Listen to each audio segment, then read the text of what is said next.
नमो ओं विष्णुपादाय कृष्णप्रेष्ठाय भूतले श्रीमते जयपताकस्वामिन् इति नामिने। नमः आचार्यपादाय निताय कृपप्रदायिने गौरकथादामदाय नगरग्रामतारिणे। नमो ओं विष्णुपादाय कृष्णप्रेष्ठाय भूतले श्रीमते भक्तिवेदान्त स्वामिन् इति नामिने। नमस्ते सारस्वती देवे गौरवाणी प्रचारिणे निर्विशेष शून्यवादी पाश्चात्य देशातारिणे। जय श्री कृष्ण चैतन्य प्रभु नित्यानंद श्री अद्वैत गदाधर श्रीवासादि गौर भक्तवृंदा। हरे कृष्णा कृष्णा कृष्णा हरे हरे, हरे राम राम राम हरे हरे। ओम अज्ञानतिमिरान्धस्य ज्ञानाञ्जनशलाकया चक्षुरुन्मिलितं येन तस्मै श्रीगुरवे नमः। मूकं करोति वाचालिं पङ्गं लङ्घयते गिरिं यत्कृपातमहं वन्दे श्रीगुरुं दीनतारिणं परमानन्दमाधवं श्रीचैतन्यमीश्वरम्। हरि ओಂ तत्सत्। ಹರೇ ಕೃಷ್ಣ.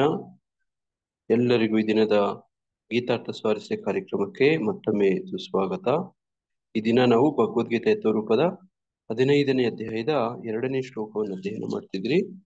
ಈ ಶ್ಲೋಕದ ಅನುವಾದ ಹೀಗಿದೆ: ಈ ಮರದ ಬೇರುಗಳು ಕೆಳಮುಖವಾಗಿಯೂ ಮೇಲ್ಮುಖವಾಗಿಯೂ ಹರಡಿಕೊಂಡಿದೆ. ಐಹಿಕ ಪ್ರಕೃತಿಯ ಗುಣತ್ರಯಗಳು ಅದನ್ನು ಪೋಷಿಸುತ್ತವೆ. ಇಂದ್ರಿಯಗಳ ವಸ್ತುಗಳು ಇದರ ಕುಡಿಗಳು. ಈ ಮರಕ್ಕೆ ಕೆಳಮುಖವಾದ ಬೇರುಗಳು ಉಂಟು. ಇವು ಮನುಷ್ಯ ಕುಲದ ಫಲಾಪೇಕ್ಷಿತ ಕರ್ಮಗಳೊಂದಿಗೆ ಬಂಧಿತವಾಗಿವೆ. ಶ್ರೀಕೃಷ್ಣ. ಹಿಂಗೆ ಆ ಮರವನ್ನ ನಿನ್ನೆ ನಾವು ನೋಡಿದಂತ ಮರವನ್ನ ಇನ್ನೂ ವಿಸ್ತಾರವಾಗಿ ನೋಡಿ ಈ ಶ್ಲೋಕದಲ್ಲಿ ಇನ್ನೂ ಹೆಚ್ಚಿನ ವಿವರ ಹೇಳ್ತಿದ್ದಾರೆ ನೋಡಿ. ಹಂಗೆ ನಿನ್ನೆ ಏನೇನು ಓದಿದ್ವಿ, ಯಾರಾದ್ರೂ ಹೇಳ್ತೀರಾ? ಮರದಲ್ಲಿ ಏನೇನ್ ಕಂಡ್ರಿ, ಏನೇನು ಓದಿದ್ರಿ, ತಿಳ್ಕೊಂಡ್ರಿ?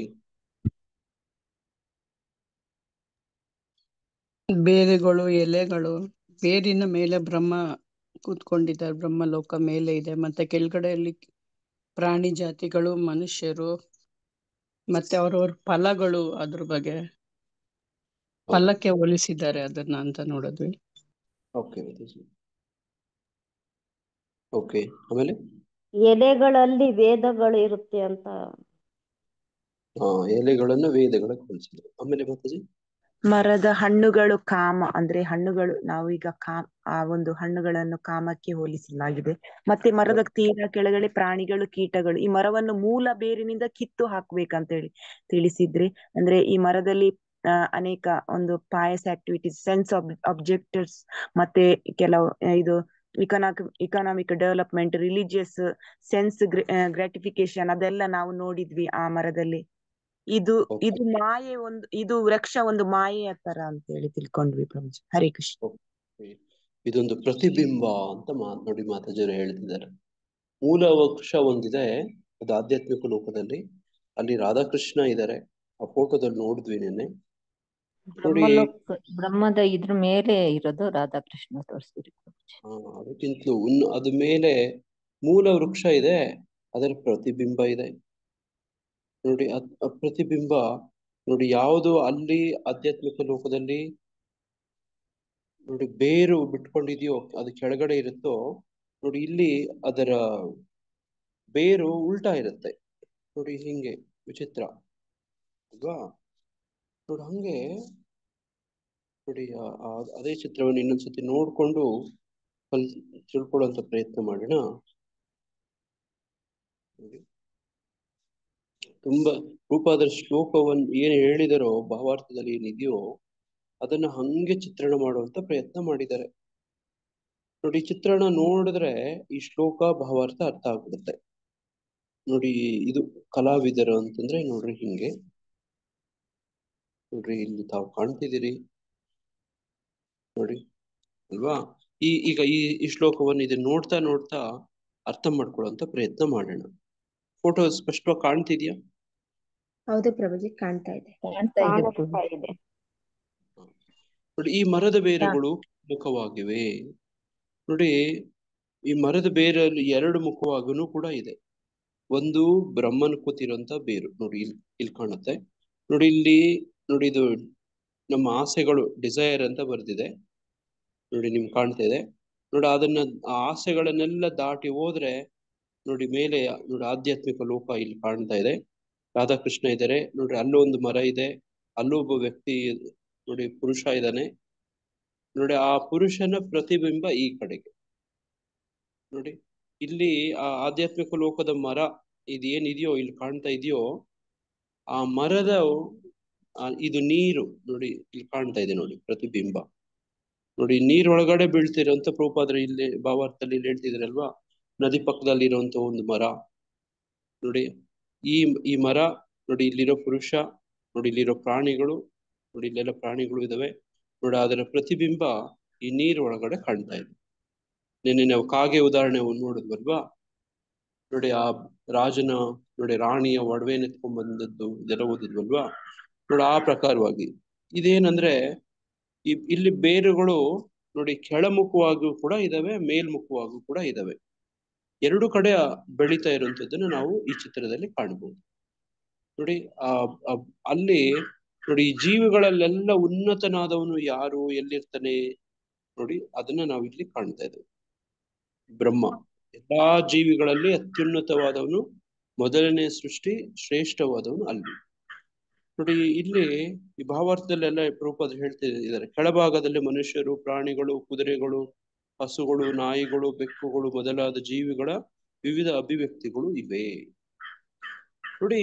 ಇದನ್ನೇ ಈ ನಮ್ಮ ಜೀವಶಾಸ್ತ್ರದಲ್ಲಿ ಡಾರ್ವಿನ್ ಥಿಯರಿಯಲ್ಲಿ ಹೇಳೋದು ವಿಕಾಸ ಕ್ರಿಯೆ. ಇದನ್ನೇ ನಮ್ಮ ಪದ್ಮಪುರಾಣದಲ್ಲೂ ಕೂಡ ಹೇಳೋದು, ಜಲಜ ನವಲಕ್ಷಾಣಿ ಸ್ಥಾವರ ಲಕ್ಷ ವಿಂಶತಿ ರುದ್ರೋ ಕ್ರಮಿಯೋ ಸಂಖ್ಯಾಕಾಂ ಪಕ್ಷಿಣಾಂ ದಶಲಕ್ಷಣಾಂ ಚತುರ್ಲಕ್ಷಾಣಿ ಮಾನವ ಅಂತ ಹೇಳ್ತಾರೆ. ತ್ರಿಂಶಲಕ್ಷಾಣಿ ಪಶವ ಚತುರ್ಲಕ್ಷಾಣಿ ಮಾನವ ಮನುಷ್ಯ ಅಂತ ಹೇಳ್ತಾರೆ. ಅದ್ರಲ್ಲಿ ಅಂಕೆ ಸಂಖ್ಯೆ ಹೇಳ್ಬಿಡ್ತಾರೆ. ಎಲ್ಲಿಂದ ಶುರು ಮಾಡ್ತಾರೆ ಅಂದ್ರೆ ಜಲಜ ಇಂದ ಶುರು ಮಾಡ್ತಾರೆ, ಅಕ್ವಾಟಿಕ್ಸ್ ನೀರಲ್ಲಿ ವಾಸ ಮಾಡೋ ಪ್ರಾಣಿಗಳಿಂದ ಶುರು ಮಾಡಿಕೊಂಡು ಅದ್ರ ಮೇಲೆ ಪಕ್ಷಿಗಳು, ಹಾವುಗಳು ನೋಡಿ.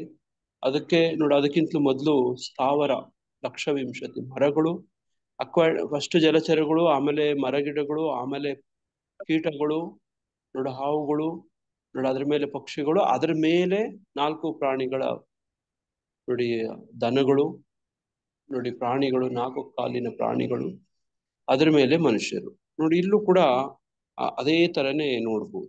ಈ ಚಿತ್ರಣನು ಕೂಡ ನೀವು ಕೆಳಗಡೆ ಏನ್ ಕೀಟಗಳು ಇವೆಲ್ಲ ಬರ್ದಿದ್ದಾರೆ ನೋಡಿ, ನೋಡಿ ಹಿಂಗೆ ಮೇಲೆ ಬರ್ದಿದ್ದಾರೆ ನೋಡಿ. ಅದ್ರ ಮೇಲೆ ಮನುಷ್ಯರನ್ನ ಇಲ್ಲಿ ಬರ್ದಿದ್ದಾರೆ ನೋಡಿ, ಮನುಷ್ಯರನ್ನು ತೋರಿಸಿದ್ದಾರೆ ನೋಡಿ. ಅದ್ರ ಮೇಲೆ ದೇವತೆಗಳನ್ನು ತೋರಿಸಿದ್ದಾರೆ ನೋಡಿ, ಅಲ್ಲಿ ಬ್ರಹ್ಮನನ್ನ ತೋರಿಸಿದ್ದಾರೆ ನೋಡಿ. ಹಿಂಗೆ ನೋಡಿ, ಇಲ್ಲಿ ಎಲ್ಲ ಮುಖವಾಗಿ ಈ ಮರದ ಬೇರುಗಳು ಕೆಳಮುಖವಾಗಿಯೂ ಮೇಲ್ಮುಖವಾಗಿಯೂ ಹರಡಿಕೊಂಡಿವೆ ನೋಡಿ.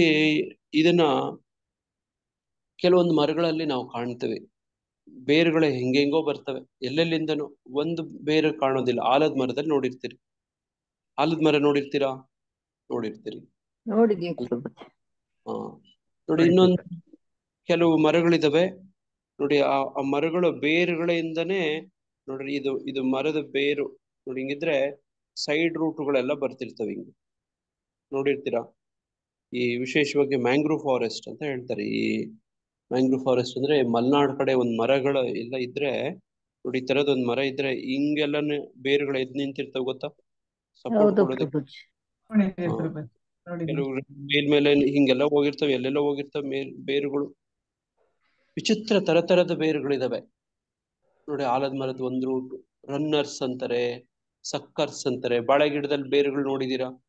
ಅದ್ರ ಪಕ್ಕದಲ್ಲಿ ಇನ್ನೊಂದು ಗಿಡ ಉಟ್ಕೊಳುತ್ತೆ, ಬಾಳೆ ಗಿಡದ ಪಕ್ಕದಲ್ಲಿ ಇನ್ನೊಂದು ಗಿಡ ನೋಡಿದೀರಾ ಅಲ್ವಾ? ಒಂದು ಗಿಡ ಇದು ನೆಟ್ಟಿದ್ರೆ ಅದ್ರ ಪಕ್ಕದಲ್ಲಿ ಇನ್ನೊಂದು ಗಿಡ ಹುಟ್ಟುತ್ತೆ. ಅದ್ರ ಪಕ್ಕದಲ್ಲಿ ಇನ್ನೊಂದು ಗಿಡ ಹುಟ್ಟುತ್ತೆ, ಅದ್ರ ಪಕ್ಕದಲ್ಲಿ ಇನ್ನೊಂದು ಗಿಡ ಹುಟ್ಟುತ್ತೆ. ಎಲ್ಲ ಬೇರುಗಳ ಮುಖಾಂತರ. ಹುಲ್ಲು, ಗರಿಕೆ ಹುಲ್ಲು ಹಂಗೆ ಬೆಳೆಯೋದು ಅಲ್ವಾ. ಗರಿಕೆ ಹುಲ್ಲು ನೋಡಿ, ಚಾಣಕ್ಯ ಪಂಡಿತನ ಕಥೆಯಲ್ಲಿ ಬರುತ್ತೆ ನೋಡಿ. ಗರಿಕೆ ಹುಲ್ಲು ಎಡು ಬಿದ್ದ್ಬಿಡ್ತಾನೆ ಅಂತ ಅವನು, ಆ ಬೇರು ಸಮೇತ ಎಲ್ಲಾನು ಕಿದಾಕ್ಬಿಡ್ತಾನೆ ಅಂತ. ಅದಷ್ಟು ಬೇರುಗಳು ಬಿಟ್ಕೊಂಡಿರುತ್ತೆ ಅಂತ ನೋಡಿ. ಬೇರು ಯಾವ ಮರ ಎಷ್ಟು ಹಿಂಗೆ ಬಿಟ್ಕೊಂಡಿರುತ್ತೋ ಅದು ಈ ಭೌತಿಕ ಆಸೆಗಳು, ಇಚ್ಛೆಗಳು ತೀವ್ರವಾಗಿರೋದ್ರ ಸಂಕೇತ ನೋಡಿ. ಹೇಳ್ತಾರೆ, ನಮ್ ಮನೆಗ್ ಬಂದು ಚೆನ್ನಾಗಿ ಬೇರ್ ಬಿಟ್ಕೊಂಬಿಟ್ಟ ಇವನು ಅಂತಾರೆ ನೋಡಿ. ಬೆಂಗಳೂರಿಗೆ ಹೋಗಿ ಚೆನ್ನಾಗಿ ಬೇರ್ ಬಿಟ್ಕೊಂಬಿಟ್ಟ ಅಂತಾರೆ, ಅಂದ್ರೆ ಅಲ್ಲಿ ಚೆನ್ನಾಗಿ ಎಸ್ಟಾಬ್ಲಿಷ್ ಆಗ್ಬಿಟ್ಟ ಅಂತ ಹೇಳೋದಕ್ಕೆ ಹಂಗಂತ ಹೇಳ್ತಾರೆ. ಕೇಳಿರ್ತೀರಿ ನೀವು ನೋಡಿ. ಹಂಗೆ ಬೇರುಗಳು ಬಿಟ್ಕೊಡೋದು ಅಂದ್ರೆ ನೋಡಿ, ಭೌತಿಕ ಆಸೆಗಳು, ಇಚ್ಛೆಗಳು ಇಲ್ಲೇ ಚೆನ್ನಾಗಿ ಸ್ಥಾಪಿಸ್ಕೊಳ್ಳೋದು ಅಂತ. ಅದಕ್ಕೆ ಜೀವಿಗಳಲ್ಲೇ ವರ್ಗೀಕರಣ ಹಿಂಗೆ ನೋಡಿ. ಜಲಜ ನವಲಕ್ಷಾಣಿ ಸ್ಥಾವರ ಲಕ್ಷ ವಿಂಶತಿ ನೋಡಿ. ಮೊದಲು ನೋಡಿ, ಈ ಭೌತಿಕ ಪ್ರಪಂಚದಲ್ಲಿ ಅತ್ಯಂತ ನೋಡಿ ಪ್ರಜ್ಞೆಯಲ್ಲಿ ನೋಡಿ, ಈ ವಿಕಾಸ ಕ್ರಿಯೆಯಲ್ಲಿ ನೋಡಿ, ಡಾರ್ವಿನ್ಸ್ ಎವಲ್ಯೂಷನ್ ಥಿಯರಿ ಹೇಳ್ತಾರಲ್ಲ ನೋಡಿ, ಅದೇ ತರ ನಮ್ಮ ಪದ್ಮ ಪುರಾಣದಲ್ಲಿ ನೋಡಿ, ಮೊದಲು ನೀರಲ್ಲಿರೋ ಪ್ರಾಣಿಗಳು, ಜಲಚರಗಳು, ಅದರ ನಂತರ ಮರಗಳು. ಜಲಜನವಲಕ್ಷಾಣಿ ಸ್ಥಾವರ ಲಕ್ಷ ವಿಂಶತಿ ನೋಡಿ, ಮರಗಳು, ಗಿಡಗಳು ಬರ್ತವೆ. ಆ ಮರ ಗಿಡಗಳೇ ಈ ಜೀವಿಗಳಲ್ಲೆಲ್ಲಾನು ಅತ್ಯಂತ ನೋಡಿ ಪ್ರಜ್ಞೆಯಲ್ಲಿ ನಾವು ಹಿಂದೆ ಓದಿದ್ವಿ. ಒಂದು ಭ್ರೂಣಕ್ಕೆ ಹೋಲಿಸೋದು, ಇನ್ನೊಂದು ಕನ್ನಡಿ ಧೂಳಕ್ಕೆ ಹೋಲಿಸೋದು, ಇನ್ನೊಂದು ಕೆಂಡ ಮುಚ್ಚಿದ ಬೆಂಕಿಗೆ ಹೋಲಿಸೋದು. ಜ್ಞಾಪಕ ಇದೆಯಾ? ಹೌದು ಕಾಮ ಪ್ರಭು. ನೆನಪಿದೆ ಕಾಮ ಪ್ರಭುಜಿ. ಆಳವಾಗಿ ಹೆಂಗೆ ಸುತ್ಕೊಂಡಿರುತ್ತೆ. ಕಾಮ ಏಷ, ಕ್ರೋಧ ಏಷ, ರಜೋಗುಣ ಸಮುದ್ಭವ. ಆ ಶ್ಲೋಕದ ನಂತರ ಶ್ಲೋಕ ಇದು ಬರುತ್ತೆ ನೋಡಿ. ಒಂದು ಹೆಂಗೆ ಭ್ರೂಣ ಹೆಂಗೆ ಇಟ್ಕೊಂಡಿರುತ್ತೋ ಗಟ್ಟಿಯಾಗಿ ಹಂಗೆ ಇದು ಮರಗಳ ಗಿಡಗಳಿಗೆ ನೋಡಿ. ಬೂದಿ ಮೆಚ್ಚಿದ ಕೆಂಡ, ಹೊಗೆ ಆಡೋಂಥದ್ದು ನೋಡಿ, ಅದು ಪ್ರಾಣಿ ಪಕ್ಷಿ ಕೀಟಗಳಿಗೆ ಹೋಲಿಸೋದು ನೋಡಿ. ಕನ್ನಡಿ ಮೇಲಿನ ಧೂಳು ಮನುಷ್ಯರಿಗೆ ಹೋಲಿಸೋದು ನೋಡಿ. ಇದು ಕಾಮಗಳು. ಇಲ್ಲಿ ಈ ಕಾಮಗಳು ಜಾಸ್ತಿ ಆದ್ರೆ ಆಸೆಗಳು ನೋಡಿ, ಇಲ್ಲಿ ಡಿಸೈರ್ಸ್ ನೋಡಿ ನೋಡಿ, ಇದೇ ಪೋಷಣೆ ಮಾಡ್ತಾ ಇರೋದು. ಈ ಮರ ಮೇಲಕ್ಕೆ ಉದ್ದುದ್ದಕ್ಕೆ ಕೆಳಮುಖವಾಗಿ ನೋಡಿ, ಕೆಳಮುಖವಾಗಿ ಅಡ್ಡಡ್ಡ ನೋಡಿ, ಮೇಲೆ ಕೆಳಗೆ ಹೆಂಗಂದ್ರೆ ಹಂಗೆ ಬೆಳೀತಾ ಇದೆ ನೋಡಿ. ಇದು ಕಾಣುತ್ತಾ? ಇದಕ್ಕೆಲ್ಲ ಪೋಷಣೆ ಎಲ್ಲಿ ಸಿಗ್ತಾ ಇದೆ ಅಂದ್ರೆ ನೋಡ್ರಿ, ಈ ಡಿಸೈರ್ಸ್ ಇಂದ ಸಿಗ್ತಾ ಇದೆ. ಕಾಣ್ತಿದ್ಯಾ? ಡಿಸೈರ್ಸ್ ಅನ್ನೋ ಒಂದು ನೋಡಿ, ನೀರು, ಪೋಷಕಾಂಶ ನೋಡಿ, ಅದು ಅದರಿಂದ ಅದನ್ನು ಹೀರ್ಕೊಳ್ತಾ ಇದೆ ನೋಡಿ. ಅದನ್ನೇ ಈ ಚಿತ್ರದಲ್ಲಿ ಇದನ್ನೆಲ್ಲ ಗಮನಿಸ್ಬೇಕು. ಈ ಚಿತ್ರದಲ್ಲಿ ಏನೆಲ್ಲ ಎಷ್ಟು ಗಮನಿಸ್ತೀರಿ. ಈ ಶ್ಲೋಕ ಓದ್ತೀರಿ, ಭಾವಾರ್ಥ ಓದ್ತೀರಿ, ಚಿತ್ರ ಗಮನಿಸ್ತೀರಿ ನೋಡಿ. ಈ ಶ್ಲೋಕ ಓದ್ತೀರಿ, ಭಾವಾರ್ಥ ಓದ್ತೀರಿ, ಚಿತ್ರ ಗಮನಿಸ್ತೀರಿ. ಹಿಂಗ್ ನೋಡ್ತಾ ನೋಡ್ತಾ ಇಡೀ ಬದುಕೆ, ಪ್ರಪಂಚನೇ ಅರ್ಥ ಆಗ್ಬಿಡ್ಬೇಕು. ಅರ್ಥ ಆಗಿ ಏನ್ ಮಾಡ್ಬೇಕು? ಏನಾಗ್ಬೇಕು ಅಂತ ಈಗ ಈ ಶ್ಲೋಕ ಇದೆಲ್ಲ ಓದ್ತಾ ಏನಂತ ಅಳವಡಿಸ್ಕೊಬೇಕು. ನಾವು ನೆನ್ನೆ ಈ ತರಾನೇ ಬೆಳಿಬೇಕು ಅಂತ ನಾವು ಚಿಗುರು ತರ. ನಾವು ನಾವು ನಾವು ಭಕ್ತರ ಬೆಳೆಸ್ಬೇಕು ನಾವು. ನಿನ್ನೆ ನಾವು ಒಂದು ಸಾಲು ಕಂಠಪಾಠ ಮಾಡಿಸ್ದೆ. ಏನದು? ಊರ್ಧ್ವಂ ಗಚ್ಚಂತಿ. ಅಲ್ಲ, ಹೌದು, ಅದೆಲ್ಲ ಸರಿ. ನಾ ಏನ್ ಹೇಳ್ಕೊಟ್ಟೆ ನಿನ್ನೆ? ಹೇಳಕ್ಕೆ ಒಂದು ಕಂಠಪಾಠ ಮಾಡೋ ಪ್ರಯತ್ನ ಮಾಡ್ತಿದ್ವಿ. ಅಂದ್ರೆ ಇಚ್ಛೆಗಳ ಬಗ್ಗೆ. ಒಂದ್ ಇಚ್ಛೆಗಳನ್ನ ಬಿಡ್ಬೇಕು, ಇನ್ನೊಂದು ಇಚ್ಛೆಗಳನ್ನ ಇಟ್ಕೋಬೇಕು ಅಂತ ಹೇಳಿದೆ. ಯಾವ ಇಚ್ಛೆಗಳನ್ನ? ಐಹಿಕ ಕ್ರಿಯೆಗಳಲ್ಲಿ ನಿರಾಸಕ್ತಿ ಆಗ್ಬೇಕು, ಮತ್ತೆ ಪ್ರಭುವಿನ ಭಕ್ತಿ ಸೇವೆಯಲ್ಲಿ ಆಸಕ್ತಿಗಳು. ಆಸಕ್ತಿಯನ್ನು ಉಂಟು ಮಾಡಿ. Very good. ಮತ್ತೆ ಐಹಿಕ ಜಗತ್ತಿನಲ್ಲಿ ಆಸಕ್ತಿಯನ್ನು ಕಿತ್ತು ಹಾಕುವ ಪ್ರಕ್ರಿಯೆಯನ್ನು ಈ ಅಧ್ಯಾಯದ ಪ್ರಾರಂಭದಲ್ಲಿ ಚರ್ಚಿಸಿದೆ. ಐಹಿಕ ಜಗತ್ತಿನ ಬೇರು ಮೇಲಕ್ಕೆ ಬೆಳೆಯುತ್ತದೆ ಎಂದರೆ ಅದು ಸಮಸ್ತ ಐಹಿಕ ವಸ್ತುವಿನಿಂದ ವಿಶ್ವದ ಅತ್ಯುನ್ನತ ಲೋಕದಿಂದ ಪರವಾಗುತ್ತದೆ ನೋಡಿ. ನೆನ್ನೆ ಈ ಅಂಶವನ್ನ, ಏನದು? ಐಹಿಕ ಇಚ್ಛೆಗಳನ್ನೆಲ್ಲ ಬಿಡ್ತಾ ಹೋಗ್ಬೇಕು ನೋಡಿ, ಆಧ್ಯಾತ್ಮಿಕ ಇಚ್ಛೆಗಳನ್ನ ಬೆಳೆಸ್ಕೊತಾ ಹೋಗ್ಬೇಕು ಅನ್ನೋದು ನೋಡಿ. ಅದೇ ಇಲ್ಲಿ ಪೋಷಕಾಂಶ, ಡಿಸೈರ್ಸ್ ಇರುವಂತದ್ದು ನೋಡಿ. ಆಸೆಗಳು ನೋಡಿ, ಒಂದನ್ನು ಬಿಡ್ತಾ ಇನ್ನೊಂದನ್ನು ತಗೋತಾ ನೋಡಿ. ಇದು ಎರಡಕ್ಕೂ ಮಧ್ಯದಲ್ಲಿರೋದು ಆಸೆಗಳು ನೋಡಿ. ಆಸೆಗಳನ್ನು ಬಿಟ್ಟಿರೋಕ್ಕಾಗಲ್ಲ. ಬುದ್ಧ ಹೇಳ್ಬಿಡ್ತಾನೆ, ಆಸೆಯ ದುಃಖಕ್ಕೆ ಮೂಲ ಅಲ್ವಾ ನೋಡಿ. ಈ ಮರವನ್ನೆಲ್ಲ ನೋಡಿದ್ರೆ ಹಂಗೆ ಗೊತ್ತಾಗತ್ತೆ, ಓ ಹೌದಲ್ವಾ ಅಂತ. ಆದ್ರೆ ಈ ಆಸೆಗಳೇ ಆಧ್ಯಾತ್ಮಿಕ ಲೋಕಕ್ಕೆ ಹೋಗೋಕ್ಕೂ ಕೂಡ ಮೂಲ ಕಾರಣ ಅನ್ನೋದು ಕೂಡ ಮರ್ತಿರ್ತೀವಿ ನೋಡಿ. ಈ ಆಸೆಗಳನ್ನ ಬಿಡ್ಬೇಕು ಈ ಆಸೆಗಳನ್ನ ಬೆಳೆಸ್ಕೋಬೇಕು. ನಾನು ಮೊಬೈಲ್ ಸ್ಕ್ರೀನ್ ನೋಡ್ತಾ ಇದ್ರೆ ನಿಮ್ಗೆ ಕಾಣುತ್ತೆ ನೋಡಿ. ನೋಡಿ ಎರಡಕ್ಕೂ ಆಧಾರ ಯಾವುದು? ಆಸೆಗಳೇ. ಎರಡಕ್ಕೂ ಮಧ್ಯೆ ಇರೋದು ಯಾವುದು? ಆಸೆಗಳೇ. ನೋಡಿ, ಈ ಆಸೆಗಳನ್ನು ಬಿಡಬೇಕು, ಈ ಆಸೆಗಳನ್ನು ಬೆಳೆಸ್ಕೋಬೇಕು. ನೋಡಿ, ಒಂದ್ ಬಿಟ್ಟು ಒಂದ್ ಇಟ್ಕೊಳ್ಳೋದು. ನೋಡಿ, ಹಂಗೆ ನೆನ್ನೆ ಭಾವಾರ್ಥದಲ್ಲಿ ಈ ತರದ್ ಓದಿದ್ವಿ, ಅದನ್ನೇ ಇಲ್ಲಿ ನೋಡ್ತಾ ಇದೀವಿ. ಈ ಮರದ ಬೇರುಗಳು ಕೆಳಮುಖವಾಗಿಯೂ ಮೇಲ್ಮುಖವಾಗಿಯೂ ಹರಡಿಕೊಂಡಿದೆ. ಈ ಐಹಿಕ ಪ್ರಕೃತಿಯ ಗುಣತ್ರಯಗಳು ಅದನ್ನು ಪೋಷಿಸುತ್ತವೆ. ನೋಡಿ, ಇಲ್ಲಿ ಹೇಳ್ತಿರೋದು ನೋಡಿ, ಹಿಂದಿನ ಅಧ್ಯಾಯಕ್ಕೆ ಹೋಲಿಸ್ಕೊಳ್ಳೋಣ ಪ್ರಕೃತಿಯ ತ್ರಿಗುಣಗಳ ಬಗ್ಗೆ. ನೋಡಿ, ನಮ್ಮ ಅಸ್ತಿತ್ವ ನಾವಿಲ್ಲಿ ಉಳ್ಕೊಂಡಿರೋದಕ್ಕೆ ಕಾರಣನೇ ನೋಡಿ ನಮ್ಮ ಆಸೆಗಳು. ಆ ಆಸೆಗಳು ಹೆಂಗೆ ಅಭಿವ್ಯಕ್ತಪಡ್ತವೆ ಅಂತಂದ್ರೆ ಐಹಿಕ ಪ್ರಕೃತಿಯ ಗುಣತ್ರಯಗಳು ಮತ್ತೆ ಇಂದ್ರಿಯಗಳು. ಆ ಇಂದ್ರಿಯಗಳಿಂದ ಈ ಇಂದ್ರಿಯ ವಸ್ತುಗಳನ್ನ ಬೇಕು ಅಂತ ಬಯಸುತ್ತದು. ಆ ಇಂದ್ರಿಯಗಳು ನೋಡಿ, ನಿನ್ನೆ ನಾವು ಓದ್ತಿದ್ವಿ, ಏನ್ ಓದ್ತಿದ್ವಿ? 10 ಇಂದ್ರಿಯಗಳು ಅಂತ ಓದಿದ್ವಿ. 5 ಜ್ಞಾನೇಂದ್ರಿಯ, 5 ಕರ್ಮೇಂದ್ರಿಯಗಳು. ನೋಡಿ, ಈ ಇಂದ್ರಿಯಗಳಿಗೆ ಇಂದ್ರಿಯ ವಸ್ತುಗಳ ಮೇಲೆ ಆಕರ್ಷಣೆ. ನೋಡಿ, ಉದಾಹರಣೆಗೆ ಕಣ್ಣು ನೋಟಕ್ಕೆ, ಕಿವಿ ಶಬ್ದಕ್ಕೆ, ನಾಲಿಗೆ ರುಚಿಗೆ, ನೋಡಿ ಚರ್ಮ ಸ್ಪರ್ಶಕ್ಕೆ, ಮೂಗೇನಕ್ಕೆ? ವಾಸನೆಗೆ ಪ್ರಭುಜಿ. ಆಘ್ರಾಣಿಸದು. ಒಳ್ಳೆ ಸೆಂಟ್ ಬೇಕು ಅಂತ ಬಯಸ್ತಾ ಇರುತ್ತೆ. ನೋಡ್ರಿ, ಹಿಂಗೆ ಒಂದು ಇಂದ್ರಿಯ ಅಂತ ಇದ್ರೆ ಒಂದು ಇಂದ್ರಿಯ ವಸ್ತು ಅಂತ ಇರುತ್ತೆ. ನೋಡಿ, ಹಿಂಗೆ ಅದೇ ತರ ಕರ್ಮೇಂದ್ರಿಯಗಳಿಗೂ ಕೂಡ ನೋಡಿ ಇಂದ್ರಿಯಗಳ ವಸ್ತುಗಳು ಇದರ ಕುಡಿಗಳು. ನೋಡಿ, ಈ ಮರದಲ್ಲಿ ನೋಡಿ ಕುಡಿಗಳು ಬೆಳ್ಕೊಂಡು ಹೋಗುತ್ತೆ. ಕುಡಿಗಳು ಅಂದ್ರೆ ಏನು? ಚಿಗುರು. ನೋಡಿ, ಒಂದು ಮರದಲ್ಲಿ, ಒಂದು ಗಿಡದಲ್ಲಿ ಚಿಗುರನ್ನ ಚಿವುಟಾಕ್ಬಿಟ್ರೆ ಏನಾಗತ್ತೆ? ಒಂದ್ ಮರ ಬೆಳೀತಾ ಇರುತ್ತೆ, ಅದನ್ನ ಚಿವುಟಾಕ್ತಾ ನೋಡಿ, ಸತ್ತೋಗೋದಿಲ್ಲ, ಬೆಳವಣಿಗೆ ಆಗತ್ತೆ, ಇನ್ನು ಬೆಳೆಯುತ್ತೆ. ನೀವು ಬೆಳೀತಾ ಇದ್ರೆ ಚಿವುಟಾಕ್ತಾ ಇರ್ತೀರಿ, ಎಲ್ಲ ಚಿಗುರುಗಳನ್ನ ಚಿವುಟಾಕ್ತಾ ಬರ್ತೀರಿ, ಎಲ್ಲವನ್ನ. ಅದು ಮರ ಬೆಳೆಯಕ್ಕೆ ಹೋಗುತ್ತೆ, ಚಿಗುರು ಮುಖಾಂತರ ಕುಡಿ ಚಿವುಟಾಕ್ತೀರಿ. ಆ ಮರದ ಬೆಳವಣಿಗೆಗೆ ಏನಾಗತ್ತೆ? ಕುಂಠಿತ ಆಗತ್ತೆ. ಮತ್ತೆ ನೋಡಿ, ಆಸೆಗಳನ್ನ ಸೈಡ್ ಬ್ರಾಂಚಸ್ ಅಡ್ಡಾದಿಡ್ಡಿ ಬೆಳೆಯಕ್ಕಾಗತ್ತೆ. ನೋಡಿ, ಒಂದು ನೀಲಗಿರಿ ಮರ ಅನ್ಕೊಳ್ಳಿ.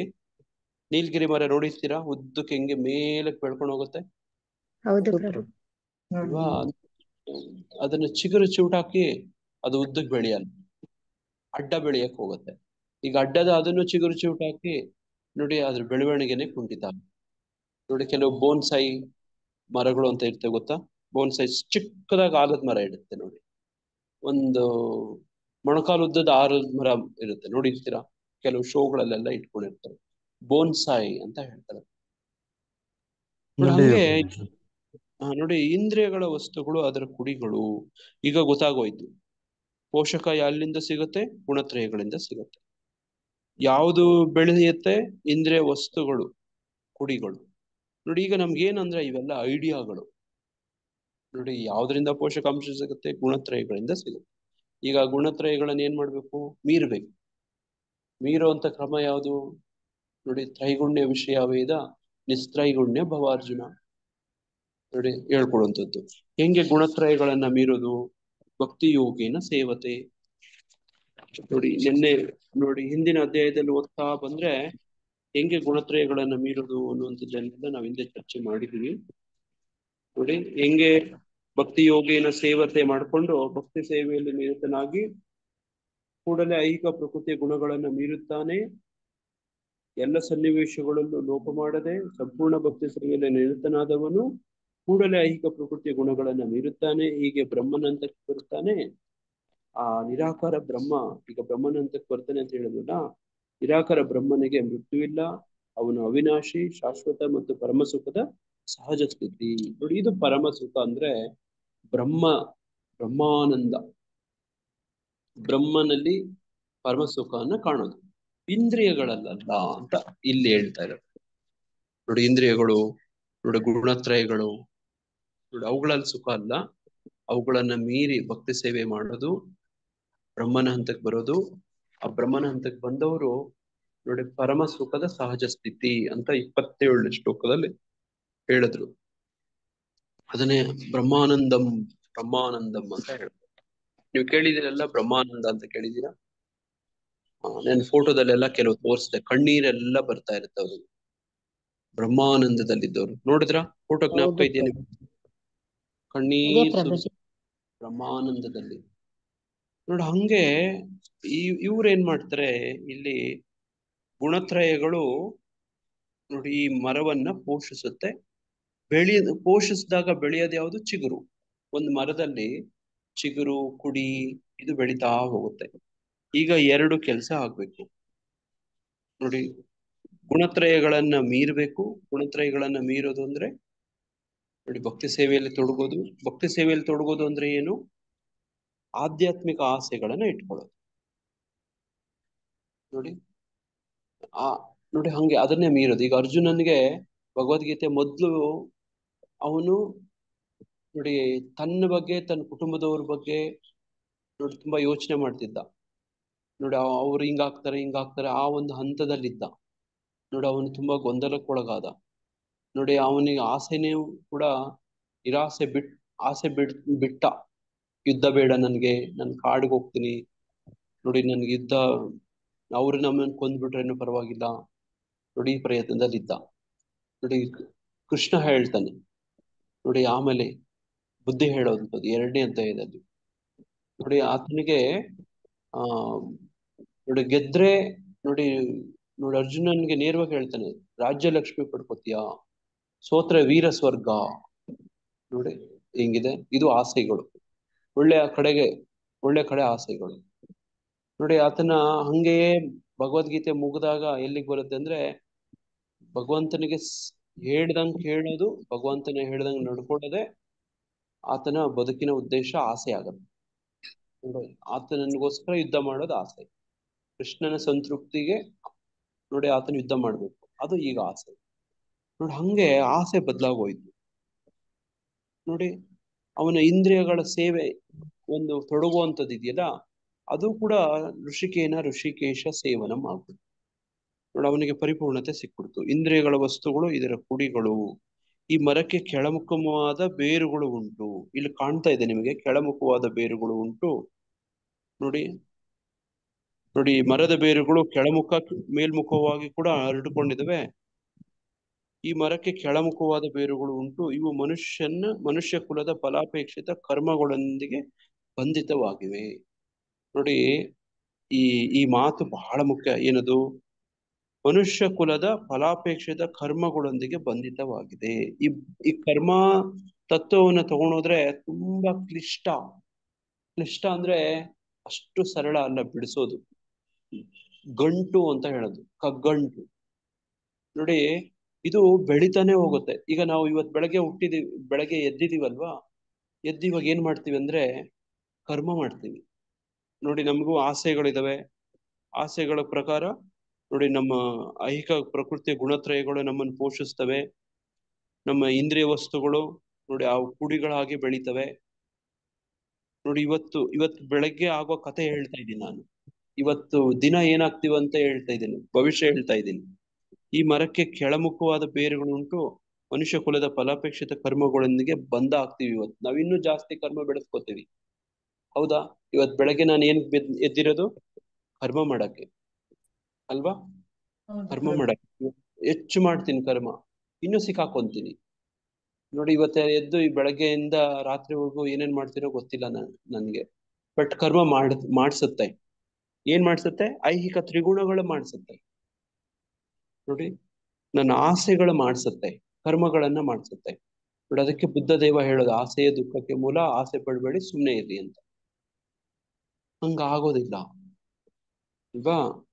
ನೋಡಿ ಹಂಗಾಗಿ ಮನುಷ್ಯ ಕುಲದ ಫಲಾಪೇಕ್ಷಿತ ಕರ್ಮಗಳೊಂದಿಗೆ ಬಂಧಿತ ಆಗ್ತಾ ಹೋಗ್ತಿದೀವಿ ನಾವು. ಅದನ್ನೇ ಸತ್ವಗುಣ, ರಜೋಗುಣ, ತಮೋಗುಣ 3 ಗುಣಗಳಲ್ಲಿ ಹೇಗೆ ಬಂಧಿತರಾಗ್ತೀವಿ ಅಂತ ನಾವ್ ಹಿಂದಿನ ಶ್ಲೋಕದಲ್ಲಿ ಓದಿದ್ವಿ. ಸತ್ವಗುಣನು ಕೂಡ ಬಂಧಿಸುತ್ತೆ. ಸತ್ವಗುಣ ಏನ್ರಿಂದ ಬಂಧಿಸುತ್ತೆ? ಸುಖ ಪ್ರಭುಜಿ, ಸುಖ ಒಳ್ಳೆ ಕರ್ಮಗಳು ಪ್ರಭುಜಿ. ಒಳ್ಳೆ ಕರ್ಮ ಮಾಡ್ತೀವಿ, ಅದರಿಂದ ಬಂಧಿತವಾಗ್ಬಿಡ್ತೀವಿ. ಸತ್ವಗುಣದಿಂದ ನಿಜವಾದ ಜ್ಞಾನವು ಬೆಳೆಯುತ್ತದೆ. ನೋಡಿ ಆ ಜ್ಞಾನ ನಮ್ಮನ್ನ ನೋಡಿ ಸುಖ ಜ್ಞಾನ ನೋಡಿ ನೋಡಿ ಇವೆಲ್ಲವನ್ನು ಕೂಡ ನಮ್ಮನ್ನ ಬಂಧಿಸುತ್ತೆ ಅನ್ನೋದು ವಿಚಾರ, ಬಿಡುಗಡೆ ಮಾಡುತ್ತೆ ಅನ್ನೋದು ವಿಚಾರ ಅಲ್ಲ. ನೋಡಿ ಇಲ್ಲಿ ಅದೇ ಸಾಲು ಶ್ಲೋಕ ಓದ್ತೀನಿ. ಹಿಂಗೆ ಸತ್ವಂ ಇಲ್ಲಿದೆ, ಯಾವ ಶ್ಲೋಕ?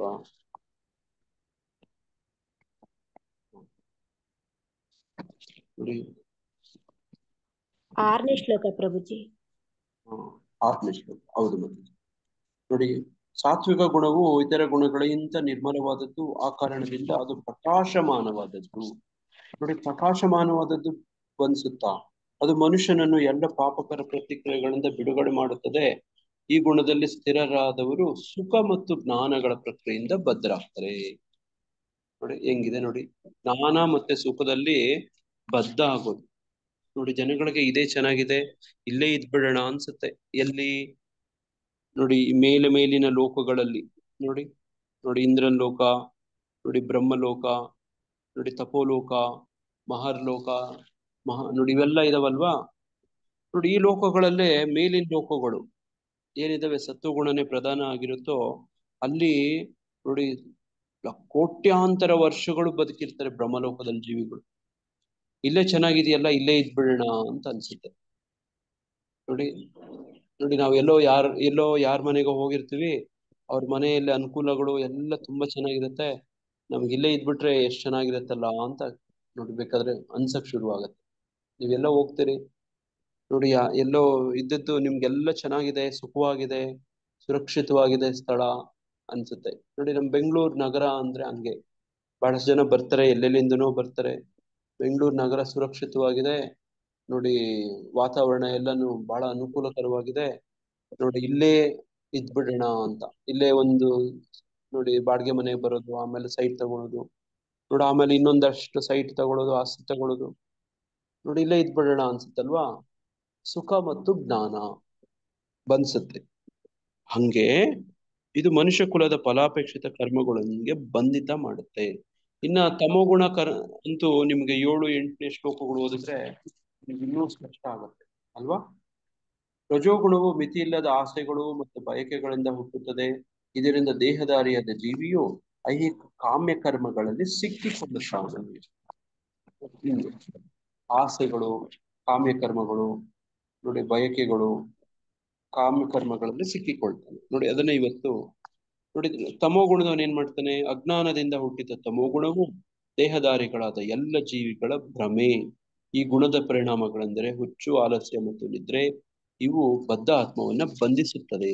ನೋಡಿ ಹೀಗೆ ತ್ರಿಗುಣಗಳು ನಮ್ಮನ್ನ ನೋಡಿ ಇವಾಗ ಬೆಳಗ್ಗೆ ಎದ್ದಿದೀವಿ 3 ಗುಣಗಳ ಪ್ರಭಾವಿತರಾಗ್ತೀವಿ, ಆಸೆ ಪಡ್ತೀವಿ. ಇಂದ್ರಿಯ ವಸ್ತುಗಳು ನೋಡಿ ಇಂದ್ರಿಯ ವಸ್ತುಗಳ ಕಡೆ ಆಕರ್ಷಿತವಾಗ್ತವೆ, ಏನೇನೋ ಕ್ರಿಯೆಗಳು ಮಾಡ್ತೀವಿ, ಏನೇನೋ ಪ್ರತಿಕ್ರಿಯೆಗಳು ಬರ್ತವೆ, ಕರ್ಮದಲ್ಲಿ ಸಿಕ್ಕಾಕೊಂತೀವಿ. ನೋಡಿ ಇವಾಗ ಏನ್ ಮಾಡೋದು, ಮನೆಯಿಂದ ಆಚೆ ಹೋಗದೆ ಬಾಗ್ಲು ಹಾಕೊಂಡು ಹಂಗೇ ಕೂತ್ಕೊಂಡ್ಬಿಟ್ರೆ ಕರ್ಮಗಳೆಲ್ಲ ಬಿಡುಗಡೆ ಆಗ್ತಾವ? ಆಗಲ್ಲ ಪ್ರಭುಜಿ. ಓಕೆ, ಮತ್ತೆ ಏನ್ ಮಾಡೋದು? ನಾವು ಮಾಡ್ತಕ್ಕಂತ ಕೆಲ್ಸದಲ್ಲಾಗ್ಲಿ ಕರ್ಮದಲ್ಲಿ ಆಗ್ಲಿ ನಾವು ಕೃಷ್ಣನ ಸೆಂಟರ್ ಪಾಯಿಂಟ್ ಅಲ್ಲಿ ಇಟ್ಕೊಂಡು ನಾವು ಕೃಷ್ಣನ್ಗಾಗಿ ಮಾಡ್ತಿದೀವಿ ಅಂತ ಮಾಡ್ತಾ ಇದ್ರೆ ಅದು ಕರ್ಮ ಬಂಧನದಲ್ಲಿ ಸಿಕ್ಕಾಕೊಳ್ಳಲ್ಲ ಪ್ರಭುಜಿ. ಕರ್ಮ ಫಲಗಳನ್ನು ಕರ್ಮ ಮಾಡೋದ್ರಿಂದಲೇ ತಪ್ಪಿಸ್ಕೋಬೇಕು. ಮಾಡೋ ಕರ್ತವ್ಯನ ಹುಷಾರಾಗಿ ನೋಡ್ಕೊಂಡ್ ಮಾಡ್ಬೇಕು. ಅಕರ್ಮ ಭಗವಂತನಿಗಾಗಿ ಮಾಡಿದ್ರೆ ಅವಾಗ ಬಂಧನದಲ್ಲಿ ಸಿಕ್ಕಾಕೊಳ್ಳೋದಿಲ್ಲ. Very good. ಸಂಬಂಧವಾಗಿದ್ಯಾ ಅಂತ ನೋಡ್ಕೋಬೇಕು. ಹಂಗೆ ಈ ಅಧ್ಯಾಯದಲ್ಲಿ ಓದ್ತಾ ಮುಂದೆ ಕರ್ಮ ಮಾಡ್ಬೇಕು ಪ್ರಭುಜಿ. ನೋಡಿ ಈ ಅಧ್ಯಾಯ ಮುಂದೆ ಓದ್ತಾ ಹೋದ್ರೆ ನೋಡ ಅದು ನಮಗೆ ಸ್ಪಷ್ಟ ಆಗುತ್ತೆ. ನೋಡಿ ಆ ಈ ಪುರುಷೋತ್ತಮ ಯೋಗದಲ್ಲಿ ನಮ್ಮನ್ನ ಆ ಕಡೆಗೆ ಕರ್ಕೊಂಡು ಹೋಗ್ತೇನೆ ತಗೊಂಡು. ಈ ಶ್ಲೋಕಗಳು ಹಿಂಗೇ ಮುಂದೆ ಹೋದ್ರೆ ದೈವಿ ಮತ್ತು ಅಸುರಿ ಸ್ವಭಾವಗಳು ಅಂತ ಮುಂದಿನ ಅಧ್ಯಾಯ ಬರುತ್ತೆ. ನೋಡಿ ಇಡೀ ಭಗವದ್ಗೀತೆ ಓದಿದಾಗ ಸಮಗ್ರವಾಗಿ ಒಂದ್ಸತಿ ನಮಗೆ ಒಂದು ಚಿತ್ರಣ ಬರುತ್ತೆ, ನೋಡಿ ಹೆಂಗೆ ಏನು ಅಂತ ಹೇಳಿ. ನೋಡಿ ಈ ಹಂತದಲ್ಲಿ ನಾವು ಇಷ್ಟ ಅರ್ಥ ಮಾಡ್ಕೊಳಕ್ ಪ್ರಯತ್ನ ಮಾಡೋಣ. ನೋಡಿ ಭಾವಾರ್ಥದಲ್ಲಿ ಪ್ರಭುಪಾದರು ಹೇಳ್ತಾರೆ, ಅಶ್ವತ್ಥ ವೃಕ್ಷದ ವರ್ಣನೆಯನ್ನು ಇಲ್ಲಿ ಇನ್ನಷ್ಟು ವಿವರಿಸಲಾಗಿದೆ. ಏನೇನು ನೆನ್ನೆದಕ್ಕಿಂತಲೂ ಬೇರುಗಳು ಹೆಂಗೆ ಹರಡ್ಕೊಂಡಿದ್ದಾವೆ, ಕೆಳಮುಖವಾಗಿ, ನೋಡಿ, ಗುಣತ್ರಯಗಳು ಅನ್ನುವಂಥದ್ದು ಹಿಂಗೆ ಅದನ್ನು ಪೋಷಿಸುತ್ತೆ. ಇಂದ್ರಿಯ ವಸ್ತುಗಳ ಅದರ ಕುಡಿಗಳಾಗಿ ಬೆಳೆಯುತ್ತೆ. ನೋಡಿ, ಈ ಮರ ಕೆಳಮುಖವಾದ ಬೇರುಗಳು ಈ ಮನುಷ್ಯ ಕುಲದ ಫಲಾಪೇಕ್ಷ ಕರ್ಮಗಳೊಂದಿಗೆ ಬಂಧಿತವಾಗಿದೆ ಅನ್ನೋದು. ಗಟ್ಟಿಯಾಗಿ ಬೇರ್ ಬಿಟ್ಕೊಳ್ಳೋದು. ನೀವು ಬಿದಿರು ಯಾವತ್ತಾದ್ರೂ ಅಗಿಯಕ್ಕೆ ಶುರು ಮಾಡಿದ್ರೆ ನಿಮ್ಗಲ್ಲಿ ಕಾಣುತ್ತೆ, ಸಿಕ್ಕಾಪಟ್ಟೆ ಒಳಗಡೆ ಬೆಳ್ಕೊಂಡಿರುತ್ತೆ. ಅದು ಗಾಢವಾಗಿ ಬೆಳ್ಕೊಳ್ಳುತ್ತೆ ಬಿದಿರು. ನೋಡಿ, ಹಂಗೆ ಅಶ್ವತ್ಥ ವೃಕ್ಷದ ವರ್ಣನೆಯನ್ನು ಇಲ್ಲಿ ಇನ್ನಷ್ಟು ವಿವರಿಸಲಾಗಿದೆ. ನೋಡಿ, ಅದರ ರೆಂಬೆಗಳು ಎಲ್ಲ ದಿಕ್ಕಿನಲ್ಲಿಯೂ ಚಾಚಿಕೊಂಡಿವೆ. ನೋಡಿ, ಈ ಚಿತ್ರದಲ್ಲಿ ಕಾಣುತ್ತೆ. ನೋಡಿ, ಇಲ್ಲೊಂದು ರೆಂಬೆ ಹೋಗ್ತಾ ಇದೆ. ನೋಡಿ, ಈ ಕಡೆ ಇನ್ನೊಂದು ರೆಂಬೆ ಹೋಗ್ತಾ ಇದೆ. ನೋಡಿ, ಎಲ್ಲಿ ನೋಡಿದ್ರೆ ರೆಂಬೆಗಳೇ, ಎಲ್ಲಿ ನೋಡಿದ್ರೇನು ಕೂಡ ನಿಮಗೆ ಬೇರುಗಳೇ ಇಲ್ವಾ? ಎಲ್ಲ ದಿಕ್ಕಿನಲ್ಲೂ ಚಾಚಿಕೊಂಡಿವೆ. ಕೆಳಭಾಗಗಳಲ್ಲಿ ಮನುಷ್ಯರು, ಪ್ರಾಣಿಗಳು, ಕುದುರೆಗಳು, ಹಸುಗಳು, ನಾಯಿಗಳು, ಬೆಕ್ಕುಗಳು ಮೊದಲಾದ ಜೀವಿಗಳ ವಿವಿಧ ಅಭಿವ್ಯಕ್ತಿಗಳು ಇವೆ. ನೋಡಿ, ಅದನ್ನ ಗಮನಿಸಿ, ಈ ಚಿತ್ರದಲ್ಲಿ ಗಮನಿಸಕ್ಕೆ ಪ್ರಯತ್ನ ಮಾಡಿ. ಇವು ರೆಂಬೆಗಳ ಕೆಳಭಾಗಗಳಲ್ಲಿ ನೆಲೆಸಿವೆ. ಮೇಲಿನ ಭಾಗಗಳಲ್ಲಿ ದೇವತೆಗಳು, ಗಂಧರ್ವರು ಮೊದಲಾದ ಉತ್ತಮ ರೂಪದ ಜೀವಿಗಳು ಮತ್ತು ಇನ್ನೂ ಉನ್ನತ ಜೀವವರ್ಗಗಳೂ ಇವೆ. ನೋಡಿ, ಇದೆಲ್ಲ ಕಾಣ್ತಿದೆ ನಿಮ್ಗೆ ಅಲ್ವಾ? ಈಗ ಇಷ್ಟು ವರ್ಣನೆ ಮಾಡದದ್ದು ಕೂಡ ಆ ಚಿತ್ರದಲ್ಲಿ ಕಾಣ್ತಾ ಇದೆ. ನೋಡಿ, ಹಂಗೆ ಎಲ್ಲರೂ ಇರೋದು ಈ ಮರದಲ್ಲೇ. ನೋಡಿ, ನೀವು ಯಾವ್ದಾದ್ರು ಅರಳಿ ಮರಕ್ಕೆ ಹೋದ್ರೆ ನೋಡಿ, ಆ ಅರಳಿ ಮರದಲ್ಲಿ ಕೆಲವು ಪಕ್ಷಿಗಳಿರ್ತವೆ, ಕೆಲವು ಹುಳಗಳು ಇರ್ತವೆ, ನೋಡಿರ್ತೀರ. ಆ ಎಲೆನ್ ತಿಂತಿರ್ತವೆ. ಆ ಮರದ ಬೇರುಗಳಲ್ಲಿ ಕೆಲವು ಇರ್ತವೆ. ಆ ಮರದ ನೋಡಿ, ಆ ತೊಗಟೆ ಅಂತಾರೆ ನೋಡಿ, ತೊಗಟೆಯನ್ನ ಸ್ವಲ್ಪ ಕಿತ್ರೆ ಅದ್ರೊಳಗಡೆ ಏನೇನೋ ಹುಳಗಳು ಇರ್ತವೆ. ನೋಡಿದಿರಾ? ಈ ತರ ಗಮನಿಸಿದೀರಾ? ಒಂದು ಅರಳಿ ಮರದ ಮೇಲೆ ಎಷ್ಟೊಂದು ಜೀವಿಗಳು ಅವಲಂಬಿತ ಆಗಿರ್ತವೆ. ನೋಡಿದ್ದೀರಾ? ಅರಳಿ ಮರ, ಆಲದ ಮರ, ಒಂದು ಜೀವಿಗಳು. ಒಂದು ಮರ ಎಷ್ಟೊಂದು ಪೋಷಿಸುತ್ತೆ, ಎಷ್ಟು ಜೀವಿಗಳಿಗೆ ಆಧಾರ ಆಗುತ್ತೆ. ನೋಡಿ, ಈ ತರದ್ನ ನೀವು ಬೇರೆ ಮರಗಳಲ್ಲಿ ಕಾಣಲ್ಲ. ಯಾವ್ದೋ ನೀಲಗಿರಿ ಮರಗಳಲ್ಲಿ ಈ ತರ ಕಾಣಲ್ಲ. ನೋಡಿ, ಒಳ್ಳೆ ಜಾತಿ ಮರಗಳಿದಾವೆ. ನೋಡಿ, ತೆಂಗಿನ ಮರದ ಮೇಲೆ ಎಷ್ಟೋ ಪ್ರಾಣಿಗಳು ಇರ್ತವೆ. ಅದರಲ್ಲಿ ಅಳಿಲುಗಳು ಇರ್ತವೆ. ತೆಂಗಿನ ಮರದಲ್ಲಿ ನೋಡಿರ್ತೀರಿ ಅಲ್ವಾ? ಅದರಲ್ಲಿ ಚೇಳುಗಳು ಕೂಡ ಇರ್ತವೆ. ತೆಂಗಿನ ಗರಿಗಳ ಒಳಗಡೆ ನೀವು ಏನಾದ್ರು ತೆಂಗಿನ ಮರ ಹತ್ತಿದ್ರೆ, ತೆಂಗಿನ ಪಟ್ಟೆಗಳು ನೋಡಿ, ಸೌದೆ ಈ ತರದೆಲ್ಲ ನೀವೇನಾದ್ರೂ ನೋಡಿದ್ರೆ ಅದ್ರೊಳಗಡೆ ಚೇಳು ಇರೋ ಸಾಧ್ಯತೆ ಇರುತ್ತೆ. ನಾನೇ ನೋಡಿದ್ದೀನಿ, ಕಚ್ಕೊಂಡಿದ್ದೀನಿ. ನೋಡಿ, ಹಿಂಗೆ ಏನೇನೋ ಜೀವಿಗಳು ಇರ್ತವೆ. ಒಂದು ಮರ ಅಂತಂದ್ರೆ ಅದು ಎಷ್ಟೋ ಜೀವಿಗಳಿಗೆ ಆಶ್ರಯ. ನೋಡಿ, ಹಂಗೆ ನೋಡಿ, ಕೆಲವು ಪಕ್ಷಿಗಳಿರ್ತವೆ. ಪಕ್ಷಿಗಳು ಹಾರ್ಕೊಂಡು ಹೋಗ್ಬಿಡ್ತವೆ ಈ ಮರದಿಂದ ಇನ್ನೊಂದು ಮರಕ್ಕೆ. ಅಷ್ಟು ಶಕ್ತಿ ಇರ್ತವೆ ಅವಕ್ಕೆ. ನೋಡಿ, ಅಷ್ಟು ಬಂದಂದ ಹಂಗಿರೋದಿಲ್ಲ. ಕೆಲವು ಹುಳಗಳು ಎಲ್ಲೂ ಹೋಗಕ್ಕಾಗದೆ ಅಲ್ಲೇ ಇರ್ತವೆ. ನೋಡಿ, ಆ ಸ್ಥಿತಿಗತಿ ಹಂಗೇನೆ. ನೋಡಿ, ಕೆಲವು ಮಂಗಗಳು ಇರ್ತವೆ. ಅರಳಿ ಮರ ತುಂಬಾ ಕೆಲವು ಮಂಗಗಳು ಕೂಡ ಇರ್ತವೆ. ನೋಡಿ, ಅಳಿಲುಗಳು ಇರ್ತವೆ. ನೋಡಿ, ಯಜ್ಞಗಳು ಇರ್ತವೆ. ನೋಡಿ, ಈ ತರದ ಹಲವಾರು ಜೀವಿಗಳಿಗೆ ನೋಡಿ ಆಶ್ರಯ ಆಗಿರುತ್ತೆ ಒಂದು ಆಲದ ಮರನೋ ಅರಳಿ ಮರನೋ. ನೋಡಂಗೆ ಈ ಮರನು ಕೂಡ ನೀರು ಮರವನ್ನು ಪೋಷಿಸುವಂತೆ ಐಹಿಕ ಪ್ರಕೃತಿಯ 3 ಗುಣಗಳು ಈ ಮರವನ್ನ ಪೋಷಿಸುತ್ತವೆ. ನೋಡಿ, ಅದನ್ನೇ ನೀವು ಕಾಣ್ತಾ ಇದ್ದೀರಿ. ಕೆಲವೊಮ್ಮೆ ಒಂದಿಷ್ಟು ಭೂಭಾಗವು ನೀರಿಲ್ಲದೆ ಬಂಜರಾಗಿರುವುದನ್ನು, ಕೆಲವೊಮ್ಮೆ ಒಂದು ಭಾಗವು ಹಸಿರಾಗಿರುವುದನ್ನು ಕಾಣುತ್ತೇವೆ. ಇದೇ ರೀತಿಯಲ್ಲಿ ಐಹಿಕ ಪ್ರಕೃತಿಯ ನಿರ್ದಿಷ್ಟ ಗುಣಗಳು ಪ್ರಮಾಣದಲ್ಲಿ ಹೆಚ್ಚಾಗಿರುವಾಗ ಅದಕ್ಕನುಗುಣವಾಗಿ ವಿವಿಧ ಜೀವವರ್ಗಗಳು ಕಾಣಿಸಿಕೊಳ್ಳುತ್ತವೆ. ನೋಡಿ, ರೂಪಾದ್ರೆ ಈ ಒಂದು ಸಾಲು ತುಂಬಾ ಚೆನ್ನಾಗಿದೆ. ಕೆಲವೊಂದು ಭೂಭಾಗ ನೋಡ್ತೀರಿ, ಅಲ್ಲಿ ನೀರೇ ಇರೋದಿಲ್ಲ, ಬಂಜರ ಆಗಿರುತ್ತೆ. ಅಲ್ಲಿ ಹುಲ್ಲು ಕೂಡ ಬೆಳೆದಿರೋದಿಲ್ಲ. ನೋಡಿ, ಕೆಲವೊಮ್ಮೆ ಒಂದು ಭಾಗ ಹಸಿರಾಗಿರುತ್ತೆ.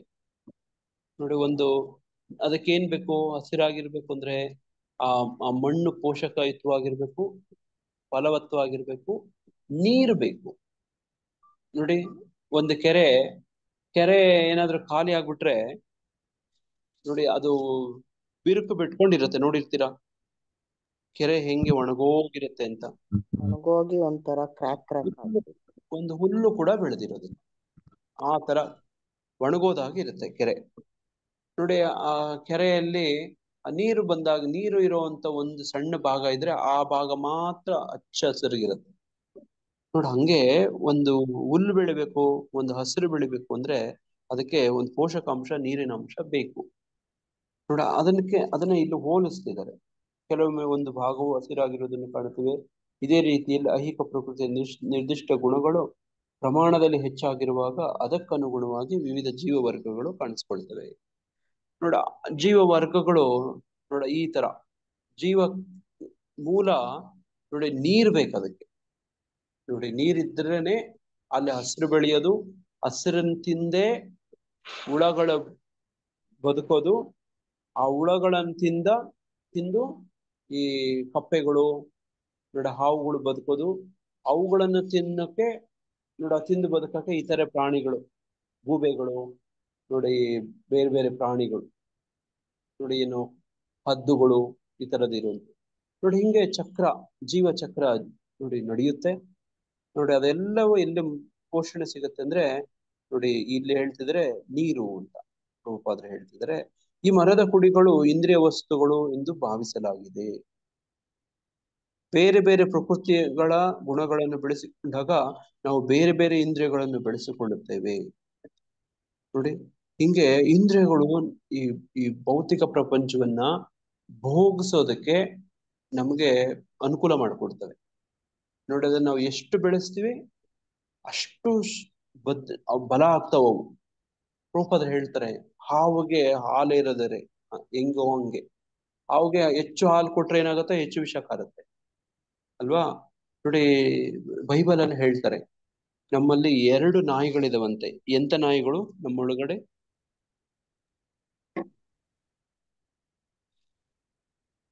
2 ತರ ನಾಯಿಗಳಿದಾವಂತೆ.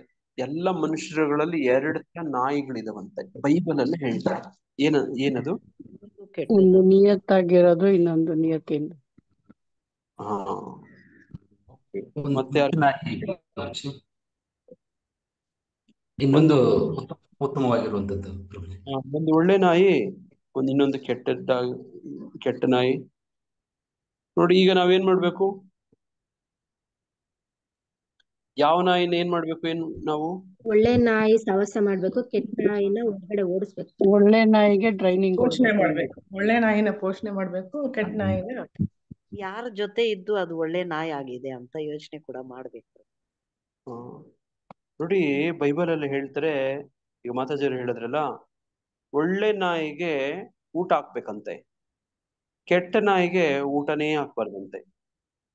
ಅವಾಗ ಏನಾಗತ್ತೆ? ನಾಯಿ ಊಟ ಹಾಕದೇ ಇದ್ದದ್ ನಾಯಿ ಏನ್ ಮಾಡುತ್ತೆ? ಅದು ಸುಮ್ನೆ ಇದ್ದು ಇದಾಗ್ಬಿಡುತ್ತೆ ಪ್ರಭುಜಿ. ಇಲ್ಲಿ ನನ್ಗೇನು ಸಿಕ್ಕಲ್ಲ ಅಂತ ಬೇರೆ ಕಡೆ ಹೊರಟೋಗ್ಬಿಡುತ್ತೆ. ಬೇರೆ ಪ್ರಭು ಅಲ್ಲೇ ಇರುತ್ತೆ, ಸತ್ತೋಗುತ್ತೆ. ಅದು ಶಕ್ತಿಹೀನವಾಗ್ಬಿಡುತ್ತೆ. ಯಾವುದು? ಕೆಟ್ಟ ನಾಯಿ.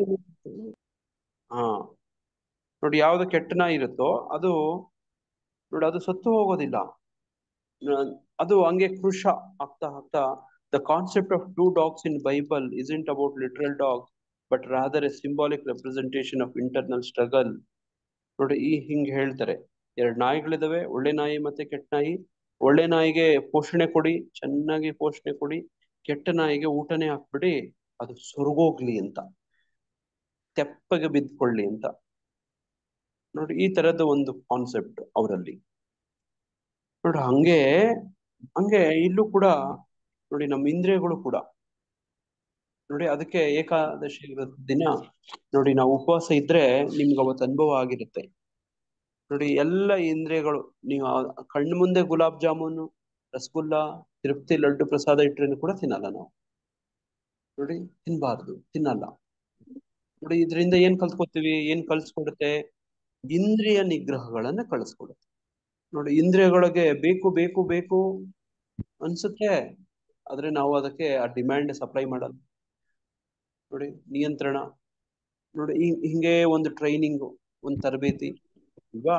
ಏಕಾದಶಿ ಉದ್ದೇಶನೇ ಇದೆ. ಏಕಾದಶಿ ಉದ್ದೇಶ ಏನು? ಇಂದ್ರಿಯ ನಿಗ್ರಹ. ನೋಡಿ, ಏಕಾದಶಿ ಉದ್ದೇಶ ಇಂದ್ರಿಯಗಳನ್ನ ಹತೋಟಿಲಿಡುವಂಥದ್ದು. ನೋಡಿ, ಉಪವಾಸ ಮಾಡೋದು, ಭಗವಂತನ ಹತ್ರ ಕೂತ್ಕೊಳ್ಳೋದು, ಚಿಂತನೆ ಭಗವಂತನ ಬಗ್ಗೆನೆ ನೋಡಿ ಹೆಚ್ಚು ಸಮಯ ಕೊಡೋದು. ಇಂದ್ರಿಯಗಳ ಬೇಡಿಕೆ ಏನಿದೆಯೋ ಅದನ್ನ ನೋಡಿ ಇಲ್ದೆ ಮಾಡೋದು. ನೋಡಿ, ಅದನ್ನೇ ಉಪವಾಸ ಅಂತ ಅಂದ್ರೆ ಹಂಗೆ. ನೋಡಿ, ಇವು ಇಂದ್ರಿಯಗಳಿದಾವಲ್ಲ, ನೋಡಿ ಬೇರೆ ಬೇರೆ ಪ್ರಕೃತಿಯ ಗುಣಗಳನ್ನು ಬೆಳೆಸಿಕೊಂಡಾಗ ನಾವು ಬೇರೆ ಬೇರೆ ಇಂದ್ರಿಯಗಳನ್ನು ಬೆಳೆಸಿಕೊಳ್ಳುತ್ತೇವೆ. ಇಂದ್ರಿಯಗಳ ಮೂಲಕ ನಾವು ವಿವಿಧ ರೀತಿಗಳ ಇಂದ್ರಿಯ ವಸ್ತುಗಳನ್ನು ಅನುಭವಿಸುತ್ತೇವೆ. ವಿವಿಧ ಇಂದ್ರಿಯ ವಸ್ತುಗಳ ಅನುಭವಕ್ಕೆ ಅಂಟಿಕೊಂಡ ಕಿವಿಗಳು, ಮೂಗು, ಕಣ್ಣುಗಳು ಇತ್ಯಾದಿಯಾದ ಇಂದ್ರಿಯಗಳು ರೆಂಬೆಗಳ ಕೊನೆಗಳಾಗಿವೆ. ಶಬ್ದ, ರೂಪ, ಸ್ಪರ್ಶ ಮೊದಲಾದ ಇಂದ್ರಿಯ ವಸ್ತುಗಳು ಕುಡಿಗಳಾಗಿವೆ. ನೋಡಿ ಈ ಹೋಲಿಕೆ ನೋಡಿ ಅಲ್ವಾ? ಹಿಂಗೆ ಪ್ರಿಯ ಅಪ್ರಿಯಗಳು ಸಣ್ಣ ಪುಟ್ಟ ಬೇರುಗಳಾಗಿವೆ. ಇವು ಕಷ್ಟದ ಮತ್ತು ಇಂದ್ರಿಯ ಸುಖದ ವಿವಿಧ ರೂಪಗಳ ಉಪ ಉತ್ಪನ್ನಗಳು. ನೋಡಿ, ಇದರಲ್ಲಿ ಉತ್ಪನ್ನ ಉಪ ಉತ್ಪನ್ನಗಳೆಲ್ಲ ಇದಾವೆ. ಕಷ್ಟ ಮತ್ತು ಇಂದ್ರಿಯ ಸುಖ ನೋಡಿ, ಇವೆಲ್ಲ ಉಪ ಉತ್ಪನ್ನಗಳಾಗಿ ಬರ್ತವೆ. ಒಂದು ಅನ್ನ ಮಾಡಕ್ ಹೋಗ್ತೀರಿ, ಅನ್ನದಲ್ಲಿ ಗಂಜಿ ಬಸಿತೀರಿ. ಈ ಗಂಜಿ ಏನಾಯ್ತು? ಈಗ ಉಪ ಉತ್ಪನ್ನ ಆಯ್ತು. ಉಪ ಉತ್ಪನ್ನ ನೋಡಿ. ಅದೇ ತರದೇ ಎಷ್ಟೊಂದು ಬೇರೆ ಬೇರೆ ಇದರಲ್ಲಿ ಈಗ ದನ ಕರು ಎಲ್ಲ ಸಾಕಿರ್ತೀರಿ, ಅದರ ಸಗಣಿ ನೋಡಿ, ಗಂಜಲ ನೋಡಿ, ಇದೆಲ್ಲ ಉಪ ಉತ್ಪನ್ನಗಳಾಯ್ತು ಅಲ್ವಾ? ನೋಡಿ, ಹಿಂಗೆ ನೋಡಿ ಉಪ ಉತ್ಪನ್ನಗಳು ಅನ್ನುವಂಥದ್ದು ನೋಡಿ ಇಲ್ಲಿ ಹೇಳ್ತಿದ್ದಾರೆ. ಪ್ರಿಯ ಅಪ್ರಿಯಗಳು ಸಣ್ಣ ಪುಟ್ಟ ಬೇರುಗಳಾಗಿವೆ. ಇವು ಕಷ್ಟದ ಮತ್ತು ಇಂದ್ರಿಯ ಸುಖದ ವಿವಿಧ ರೂಪಗಳ ಉಪ ಉತ್ಪನ್ನಗಳು. ಪಾಪ ಪುಣ್ಯಗಳ ಪ್ರವೃತ್ತಿಗಳು ಉಪಬೇರುಗಳಿಂದ ಬೆಳೆಯುತ್ತವೆ ಎಂದು ಭಾವಿಸಲಾಗಿದೆ. ಈ ಉಪಬೇರುಗಳು ಎಲ್ಲ ದಿಕ್ಕುಗಳಲ್ಲಿ ಚಾಚಿಕೊಂಡಿವೆ. ನೋಡಿ, ಬೇರುಗಳಿದಾವೆ, ಉಪಬೇರುಗಳಿದಾವೆ. ನೋಡಿ, ಹಂಗೆ ನಿಜವಾದ ಬೇರು ಬ್ರಹ್ಮಲೋಕದಲ್ಲಿದೆ. ಇತರ ಬೇರುಗಳು ಮನುಷ್ಯ ಲೋಕ ವ್ಯೂಹಗಳಲ್ಲಿವೆ. ಮನುಷ್ಯನು ಹಲವಾರು ಕರ್ಮಗಳ ಫಲಗಳನ್ನು ಮೇಲಿನ ಲೋಕ ವ್ಯೂಹಗಳಲ್ಲಿ ಅನುಭವಿಸಿದ ಅನಂತರ ಭೂಮಿಗಿಳಿದು ಬರುತ್ತಾನೆ ಮತ್ತು ತನ್ನ ಕರ್ಮವನ್ನು ಮುಂದುವರಿಸುತ್ತಾನೆ. ಈ ಮನುಷ್ಯ ಲೋಕವನ್ನು ಕರ್ಮಕ್ಷೇತ್ರ ಎಂದು ಭಾವಿಸಲಾಗಿದೆ. ನೋಡಿ, ಈ ಕೊನೆಯ ಸಾಲು ತುಂಬಾ ಮುಖ್ಯವಾದದ್ದು.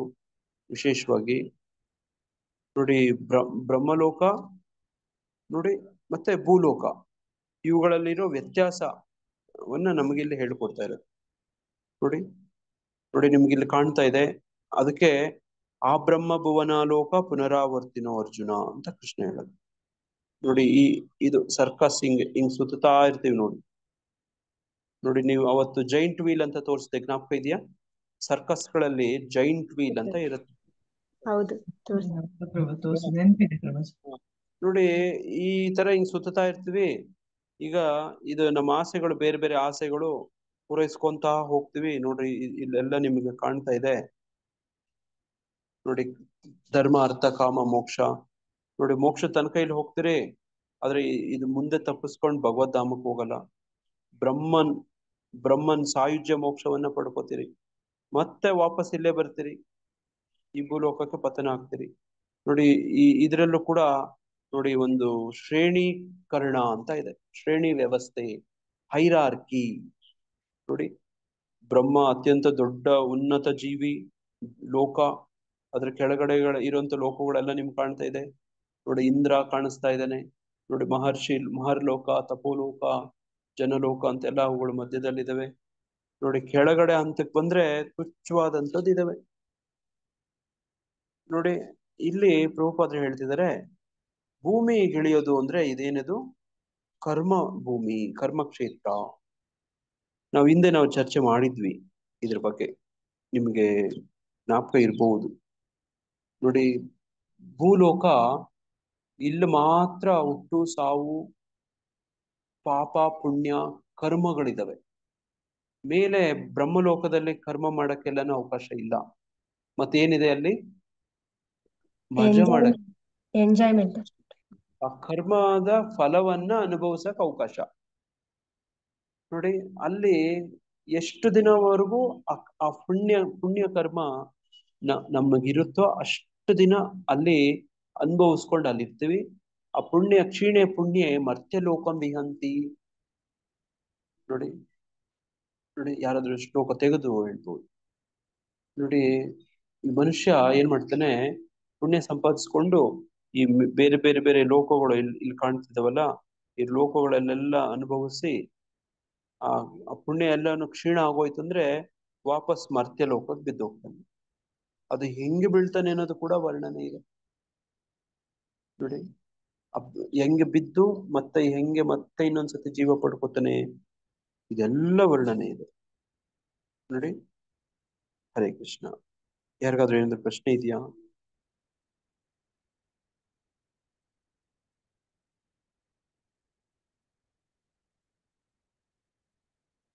ಯಾರಿಗಾದ್ರೂ ಏನಾದ್ರು ಪ್ರಶ್ನೆ ಇದೆಯಾ?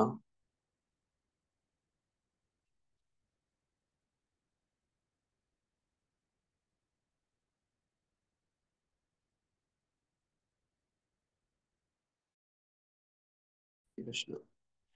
ಹರೇ ಕೃಷ್ಣ ಪ್ರಭುಜಿ. ಹರೇ ಕೃಷ್ಣ.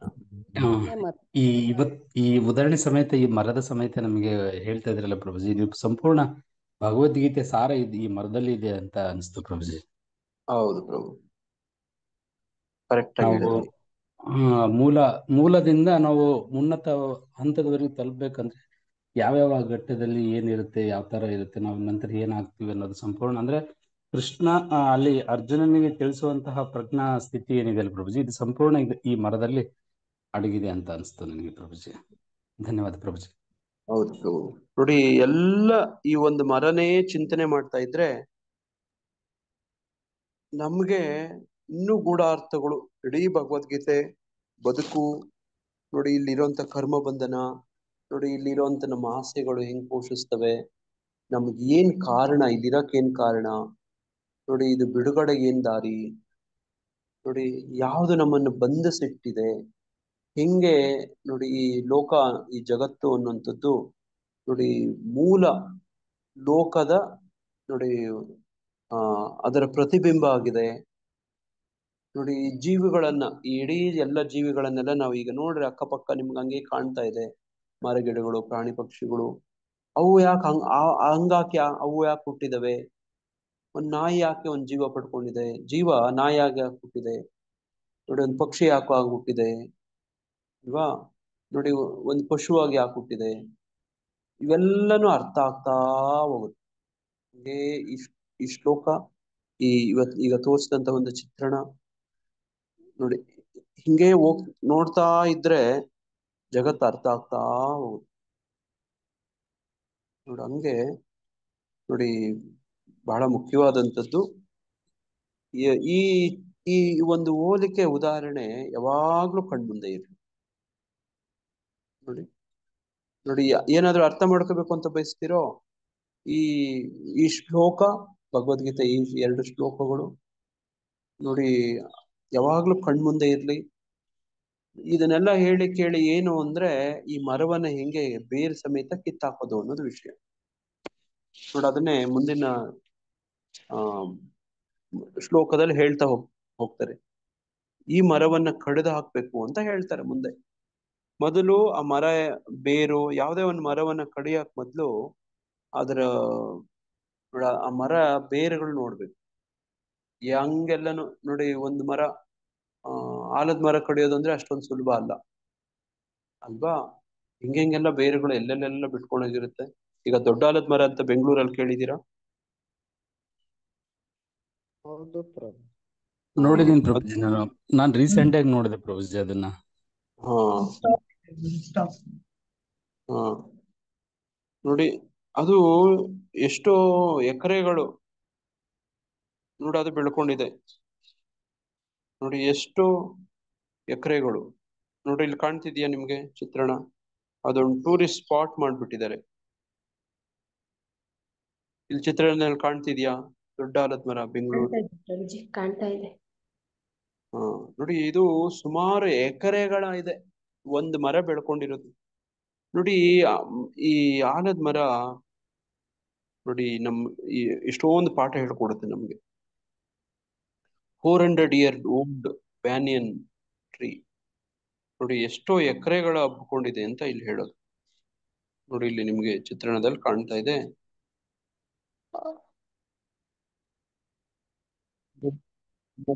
ಕಾಣ್ತಿದ್ಯಾ? ಕಾಣ್ತಾ ಇದೆ ಪ್ರಭು, ಕಾಣ್ತಾ ಇದೆ. ಮೊದ್ಲು ಇನ್ನ ದೊಡ್ಡದಾಗಿತ್ತು ಪ್ರಭು, ಇವಾಗ ಅರ್ಧ ಇಲ್ಲ ಪ್ರಭು. 7 ಎಕರೆ ಏನೋ ಅಂತ ಹೇಳಿದ್ರು ಪ್ರಭು.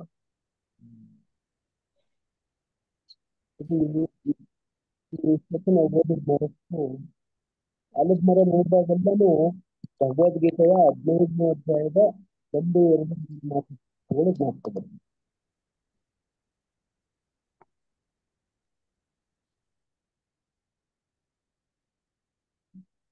ಇದ್ರದ್ ಬುಡ ಎಲ್ಲೈತ್ ಪ್ರಭುಜಿ? ಎಲ್ಲಿದೆ ಬೇರೆ ಎಲ್ಲಿದೆ ಅಂದ್ರೆ ನೀವೇ ಹುಡ್ಕೋಬೇಕು ಮತ್ತಿದ್ದೀವಿ. ನೀವು ಏನು ಕಾಣುತ್ತೋ ಎಲ್ಲಾನು ಬೇರೆಗಳೇ, ನಿಮಗೆ ವ್ಯತ್ಯಾಸನೂ ಇಲ್ಲ. ಈಗ ಚಿತ್ರದಲ್ಲಿ ನೋಡಿದ್ರಲ್ಲ ನೀವು, ನೋಡಿ ಆ ತರ ಮರ, ಆಲದ ಮರ ಅಂದ್ರೆ ನೋಡ್ರಿ.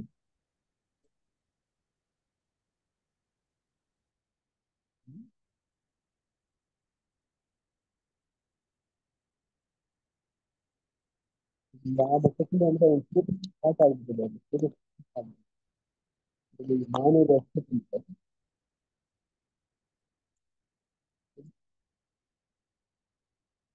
ಆಲದಿಂದ ಸಮೂಹಕ್ಕೆ ಅದ್ರ ಬೇರುಗಳು ಎಷ್ಟು ಆಳವಾಗಿ ಬಿಟ್ಕೊಂಡಿರುತ್ತೆ. ಎಷ್ಟೋ ಪ್ರಾಣಿಗಳು ಬರ್ತದೆ, ನಾಯಿಗಳು, ಪಕ್ಷಿಗಳು ನೋಡಿದ್ರಲ್ಲ, ಏನು ಪಕ್ಷಿಗಳು.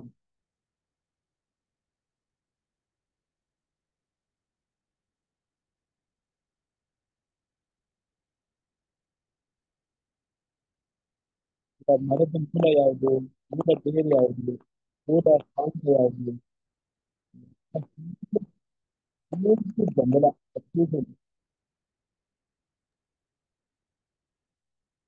ಈ ಆಲದ ಮರದ ಮುಂದೆ ಹೋದ್ರೆ ಸ್ವಲ್ಪ ಮುಂದೆ ಹೋದ್ರೆ ತಿರುಪತಿ ತರ ದೇವಸ್ಥಾನ ಇದೆ ಪ್ರಭು. ಹೌದಾ ಮತ್ತಜಿ? ಹೌದು ಪ್ರಭು. ನೋಡಿ ಇಲ್ಲಿ ಚಿತ್ರದಲ್ಲಿ ಕಾಣ್ತಿದೆ ನೋಡಿ, ಹಿಂಗೆ 3 ಎಕರೆಯಲ್ಲಿ ಬೆಳ್ಕೊಂಡಿದ್ಯಂತೆ. 400 ವರ್ಷದ ಹಳೆಯ ಮರ ನೋಡಿ, ಇದು ಇನ್ನೂ ಬೆಳಿತಾನೆ ಇದೆ ನೋಡಿ. ಈ ತರದ್ದು ನೋಡಿ ನೀವು ಕಾಣ್ಬೋದು. 3 ಎಕರೆ ಅಂದ್ರೆ ಕಡಿಮೆನಾ?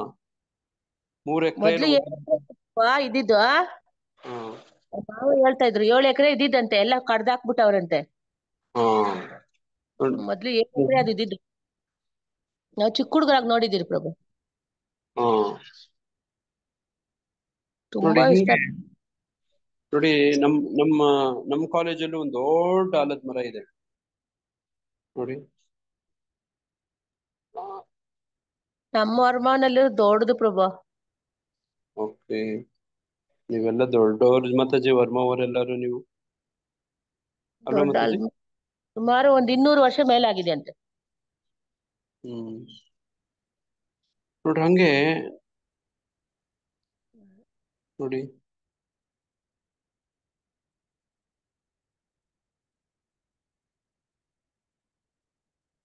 ನೋಡಿ ಇಲ್ಲಿ ನೀವು ಇಲ್ಲೇನ್ ಕಾಣ್ತಿದ್ರಿ, ಇದು ನಮ್ಮ ಕಾಲೇಜಲ್ಲೂ ಒಂದಿದೆ ನೋಡಿ. ಇಲ್ಲಿ ಕಾಣ್ತಿದ್ಯಾ ಚಿತ್ರದಲ್ಲಿ? ಕಾಣ್ತಾ ಇದೆ. ನೋಡಿ ನಮ್ಮ ಕಾಲೇಜಲ್ಲಿ ಇರುವಂತ ದೊಡ್ಡ ಆಲದ ಮರ, ಅದೆಷ್ಟು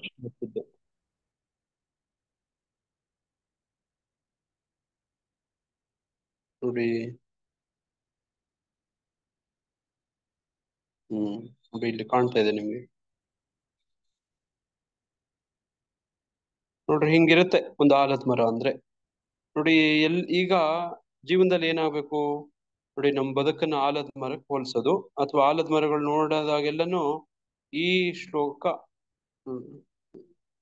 ನೋಡಿ, ಈ ಶ್ಲೋಕ ಜ್ಞಾಪಕ ಬರ್ಬೇಕು. ಯಾವ ಶ್ಲೋಕ? ಎಷ್ಟನೇ ಶ್ಲೋಕ ಮತ್ತಜಿ? ಯಾವ ಅಧ್ಯಾಯದ ಎಷ್ಟನೇ ಶ್ಲೋಕ? 15ನೇ ಅಧ್ಯಾಯದ 1ನೇ ಶ್ಲೋಕ ಮತ್ತೆ 2ನೇ ಶ್ಲೋಕ ಪ್ರಭು. 3, 4 ಕೂಡ ಅದರೊಳಗೆ ಸೇರ್ಕೊಳ್ಳುತ್ತೆ. ಅದನ್ನ ಹೆಂಗ್ ಕಿತ್ತಾಕೋದು ಅಂತ ಹೇಳ್ಕೊಡ್ತಾರೆ ಮುಂದೆ, ನಾಳೆ ಅದ್ರ ಬಗ್ಗೆ ಚರ್ಚೆ ಮಾಡೋಣ. ಪೂರ್ತಿ ನೋಡಿ ಎಲ್ಲೆಲ್ಲ ಯಾವಾಗೆಲ್ಲ ಆಲದ ಮರ ನೋಡ್ತೀವಿ, ಹೆಂಗಾಗ್ಬಿಡ್ಬೇಕು ಅಂದ್ರೆ, ನಾವ್ ಏನೆಲ್ಲ ನೋಡ್ತೀವಿ ಅದನ್ನ ಭಗವದ್ಗೀತೆಯಲ್ಲಿ ಕಾಣ್ಬೇಕು, ಭಗವದ್ಗೀತೆಯಲ್ಲಿ ಕಂಡದನ್ನ ಹೊರಗಡೆ ಕಾಣ್ಬೇಕು. ನಮ್ ಬದುಕಲ್ಲಿ ಹಂಗೇನಾದ್ರೂ ಅಭ್ಯಾಸ ಮಾಡ್ತಾ ಹೋದ್ರೆ ನೋಡಿ, ನಮ್ಗೆ ಬದುಕು ಚೆನ್ನಾಗ್ ಅರ್ಥ ಆಗತ್ತೆ. ಭಗವದ್ಗೀತೆಯಲ್ಲಿ ಓದಿದ್ದು ಹೊರಗಡೆ ಪ್ರಪಂಚದಲ್ಲಿ ಕಾಣ್ಬೇಕು. ಈಗ ತ್ರಿಗುಣಗಳ ಬಗ್ಗೆ ಓದ್ತಿದೀವಲ್ವಾ ಭಗವದ್ಗೀತೆಯಲ್ಲಿ, ಅದನ್ನ ಹೊರಗಡೆ ಕಾಣ್ಬೇಕು. ಹೊರಗಡೆ ಕಾಣೋದನ್ನ ಭಗವದ್ಗೀತೆಯಲ್ಲಿ ಕಾಣ್ಬೇಕು. ಹಿಂಗೆರಡೂ ಮಾಡ್ತಾ ಮಾಡ್ತಾ ಮಾಡ್ತಾ ಹೋದ್ರೆ ಈ ಈ ಪ್ರಪಂಚ ತುಂಬಾ ಚೆನ್ನಾಗಿ ಅರ್ಥ ಆಗತ್ತೆ. ಈ ಬಿಡಿಸ್ಕೊಳಕ್ಕೆ ಉಪಾಯ ಸುಲಭ ಆಗತ್ತೆ ನೋಡಿ. ಇದು ಭಗವದ್ಗೀತೆ ಓದೋ ರೀತಿ. ಭಗವದ್ಗೀತೆಯನ್ನ ಬರೀ ಅಕ್ಷರಗಳಲ್ಲೇ, ಪದಗಳಲ್ಲೇ ನೋಡಿ ಪುಸ್ತಕದಲ್ಲೇ ಓದೋದಲ್ಲ, ಇಲ್ಲಿ ಓದಿದ್ದನ್ನ ಹೊರಗಡೆ ಕಾಣ್ಬೇಕು. ಹೊರಗಡೆ ಕಾಣೋದನ್ನ ಭಗವದ್ಗೀತೆಯಲ್ಲಿ ಕಾಣ್ಬೇಕು. ನೋಡಿ ಹಿಂಗ ಆಗ್ತಾ ಹೋಯ್ತು ನೋಡಿ, ಒಳ್ಳೆ ಅನುಭವ, ಬಿಡಿಸ್ಕೊಂಡು ಹೋಗೋಕೆ ಒಳ್ಳೆ ನೋಡಿ ಅನುಕೂಲ ಆಗತ್ತೆ, ಅರ್ಥ ಆಗತ್ತೆ, ಜೀವನ ಅರ್ಥ ಆಗತ್ತೆ. ಕೆಲವರಿಗೆ ಜೀವನ ಅರ್ಥ ಆಗಿದೆ. ಕಮ್ಮಿ ಆಗ್ತಾವ ಪ್ರಭುಜಿ, ಭೌತಿಕ ಆಶೆಗಳೆಲ್ಲ ಕಮ್ಮಿ ಆಗ್ತಾವ ಪ್ರಭುಜಿ. ನೋಡಿ ಅನ್ಸೂಯ ಮಾತಾಜಿಯವರು ಹೇಳ್ತಿದ್ದಾರೆ. ಮಾತಾಜಿ, ನೆನ್ನೆ ಮಳೆ ಬಿತ್ತಾ ನಿಮ್ಮೂರಲ್ಲಿ? ಬಿತ್ತು ಪ್ರಭುಜಿ, ಸ್ವಲ್ಪ ಪರವಾಗಿಲ್ಲ ಪ್ರಭುಜಿ, ಬಿತ್ತು. ನೆನ್ನೆ ನೋಡಿ ನೀವು ನಮ್ ಕೈಯಲ್ಲೆಲ್ಲ ಪ್ರಾರ್ಥನೆ ಮಾಡ್ಸಿದ್ರಿ. ನಮ್ ಬೆಂಗಳೂರಲ್ಲಂತೂ ಒಳ್ಳೆ ಮಳೆ ಮಾತಾಜಿ. ಆ ಮಳೆ ಬರ್ತಾ ಸ್ವಲ್ಪ ಪರವಾಗಿಲ್ಲ ಪ್ರಭುಜಿ, ತಂಪು ಹಿಡ್ಕತ್ ಪ್ರಭುಜಿ, ಎಲ್ಲರಿಗೂ ಅನುಕೂಲ ಆಯ್ತು ಪ್ರಭುಜಿ. ಧನ್ಯವಾದಗಳು. ನೋಡಿ ಮಾತಾಜಿಯವ್ರು ನಮ್ ಕೈಯಲ್ಲಿ ಪವಾಡ ಮಾಡಿಸ್ಬಿಟ್ರು. ಅನ್ಸೂಯ ನೋಡಿ ಹರಿನಾಮದ ಬಗ್ಗೆ ಎಲ್ರಿಗೂ ನಂಬಿಕೆ ಜಾಸ್ತಿ ಮಾಡಿಸ್ಬಿಟ್ರಿ ನೀವು. ಹೌದು ಪ್ರಭುಜಿ.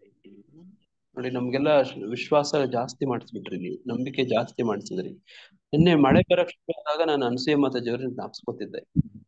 ಹೌದು ಪ್ರಭುಜಿ. ಆಯ್ತು ಪ್ರಭುಜಿ, ಎಲ್ಲರಿಗೂ ಸ್ವಲ್ಪ ಅನುಕೂಲ ಆಯ್ತು ಪ್ರಭುಜಿ, ನಮ್ಗ್ ಒಂದೇ ಅಲ್ಲ ಎಲ್ಲಾರಿಗೂ ಪ್ರಭುಜಿ. ನೀವು ಹೆಚ್ಚು ಭಕ್ತಿ ಪ್ರಚಾರ ಮಾಡಿ ಆ ಭಾಗದಲ್ಲಿ, ಎಲ್ಲರಿಗೂ ಹೇಳ್ಕೊಡಿ, ಹರೇ ಕೃಷ್ಣ ಮಹಾಮಂತ್ರ ಜಪ ಮಾಡೋದು ಹೇಳ್ಕೊಡಿ. ನೋಡಿ ಈ ಅನುಭವ ಹೇಳಿ, ವಿಶ್ವಾಸ ಜಾಸ್ತಿ ಆಯ್ತಲ್ವಾ ಹರಿನಾಮದ ಮೇಲೆ? ಆಯ್ತು ಪ್ರಭುಜಿ. ಇಷ್ಟೇ ಮಾಡಿ ನೋಡಿ. ಹಂಗೆ ನಿನ್ನೆ ಮಳೆ ಬರ್ತಿತ್ತು, ಮಳೆ ಶುರು ಆಯ್ತು, ಪ್ರಾರ್ಥನೆ ಮಾಡಿಸಿದ್ದು ಜ್ಞಾಪಕ ಬಂದ್ಬಿಟ್ಟು ತುಂಬಾ ಸಂತೋಷ. ನೋಡಿ ಹಂಗೆ ನೋಡಿ ಭೌತಿಕ ಜಗತ್ತು ಅಂತಂದ್ರೆ ಹಿಂಗೆ ಇರುತ್ತೆ ನೋಡಿ. ಏನೇನೋ ಸವಾಲುಗಳಿರುತ್ತೆ, ಜಟಿಲವಾಗಿರುತ್ತೆ ನೋಡಿ. ಭಗವಂತನ ಹರಿನಾಮ ಆಶ್ರಯ ತಗೋಬೇಕು ನೋಡಿ. ಇದು ಎಷ್ಟು ಜಟಿಲವಾಗಿ, ಕಠಿಣವಾಗಿ, ಕ್ಲಿಷ್ಟವಾಗಿ ನೋಡಿ, ಸಂಕೀರ್ಣವಾಗಿ ಏನೇನೆಲ್ಲ ಇದೆಯೋ ಈ ಜಗತ್ತು ಸೃಷ್ಟಿ. ಈಗ ನೋಡಿದ್ವಲ್ಲ, ಒಂದ್ ದೊಡ್ಡ ಆಲದ ಮರ ನೋಡಿದ್ವಿ ನೋಡಿ. ಈ ಭೌತಿಕ ಜಗತ್ತು ಅನ್ನುವಂಥದ್ದು ಹೆಂಗೆ ಮರಗಳು ನೋಡಿ, ಮರದ ಬೇರು, ಕುಡಿ, ಕಾಂಡ, ಎಲೆಗಳು ನೋಡಿ, ಅದರಲ್ಲಿ ಇರುವಂತ ವಿಚಿತ್ರ ವಿಚಿತ್ರ ಪ್ರಾಣಿಗಳು ನೋಡಿ, ಅದಕ್ಕೆ ಪೋಷಣೆ ಮಾಡಕ್ಕಿರುವಂತ ಗುಣತ್ರಯಗಳು ನೋಡಿ, ಆ ಇಂದ್ರಿಯ ವಸ್ತುಗಳು, ಅಯ್ಯಪ್ಪ ನೋಡಿ, ಫಲಾಪೇಕ್ಷಿತ ಕರ್ಮಗಳು, ಸಿಕ್ಕಾಕೊಂಡ್ಬಿಟ್ಟಿದೀವಿ ನಾವು ಅಲ್ವಾ? ಇದರೆಲ್ಲ ಬಿಡುಗಡೆಗೆ ಏನೋ ಒಂದು ದಾರಿ ಅಂದ್ರೆ ನಮ್ಮ ಆಚಾರ್ಯರು ಕೊಟ್ಟಿರೋಂತ ನೋಡಿ ವಿಧಾನ, ಸಾಧನ ಕ್ರಮ, ಭಕ್ತಿ ಯೋಗೇನ ಸೇವತೆ ನೋಡಿ. ಭಕ್ತಿ ಯೋಗೇನ ಸೇವತೆ ನೋಡಿ, ಭಕ್ತಿ ಯೋಗೇನ ಸೇವತೆ. ಇದು ಈ ಮಾರ್ಗ ಗಟ್ಟಿಯಾಗಿ ಇಟ್ಕೊಂಡ್ರೆ ನೋಡಿ, ಅದನ್ನೇ ಮುಂದುವರ್ಸ್ಕೊಂಡು ಹೋದ್ರೆ ನೋಡಿ, ಈಗೇನು ಕಠಿಣ, ಜಟಿಲ, ಕ್ಲಿಷ್ಟ, ಸಂಕೀರ್ಣ ಅಂತೆಲ್ಲ ಪದಗಳು ಹೇಳ್ಕೊಂಡು ಹೋಗ್ತಿದ್ದೀನಲ್ಲ ನಾನು ನೋಡಿ, ಇವೆಲ್ಲನೂ ಸುಲಭ ಆಗ್ತಾ ಹೋಗುತ್ತೆ ನೋಡಿ. ಇದನ್ನ ಬಿಟ್ಟು ಬೇರೆ ಇನ್ನೇನಾದ್ರೂ ಮಾರ್ಗ ಇದೆಯಾ ಅಂದ್ರೆ ನೋಡಿ, ಬೇರೆ ಯಾರ್ಯಾರು ಏನೇನೋ ಹೇಳಕ್ ಹೋಗ್ಬಹುದು, ಆದ್ರೆ ನಾನು ನಿಜವಾಗೂ ಹೇಳ್ತೀನಿ, ಇದು ಅಷ್ಟು ಸುಲಭ ಅಲ್ಲ. ಬ್ರಹ್ಮನು ಕೂಡ ನೋಡಿ 4 ತಲೆ ಇಟ್ಕೊಂಡಿರೋನು ನೋಡಿ.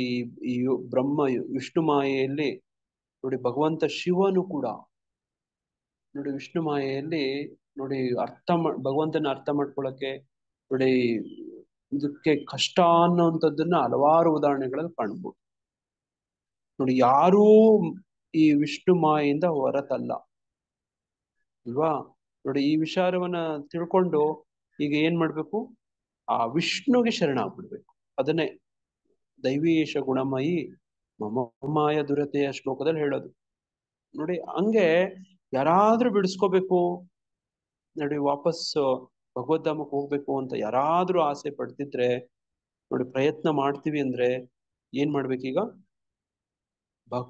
ಭಕ್ತಿ ಯೋಗೇನ ಸೇವತೆ ಮಾಡಬೇಕು.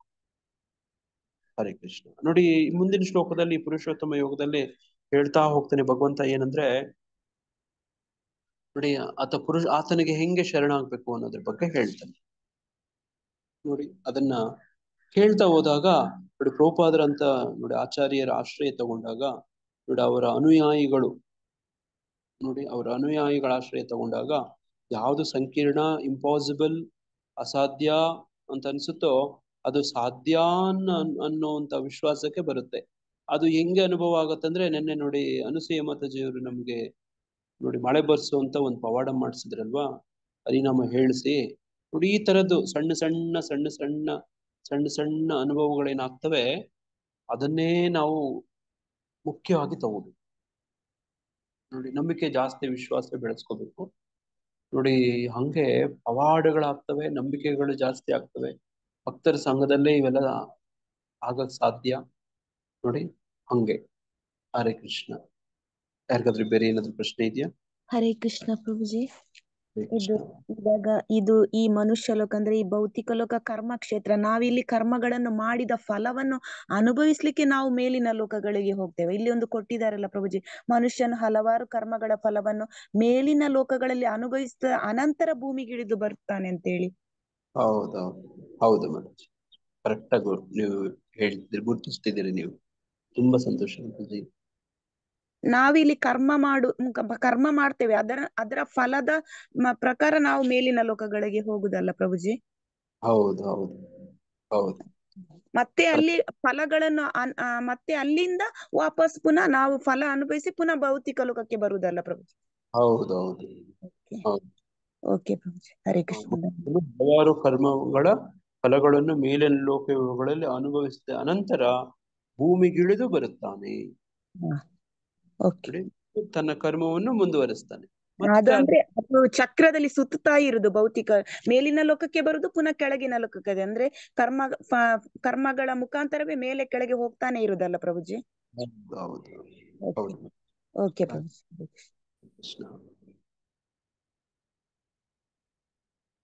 ಹರಿ ಕೃಷ್ಣ.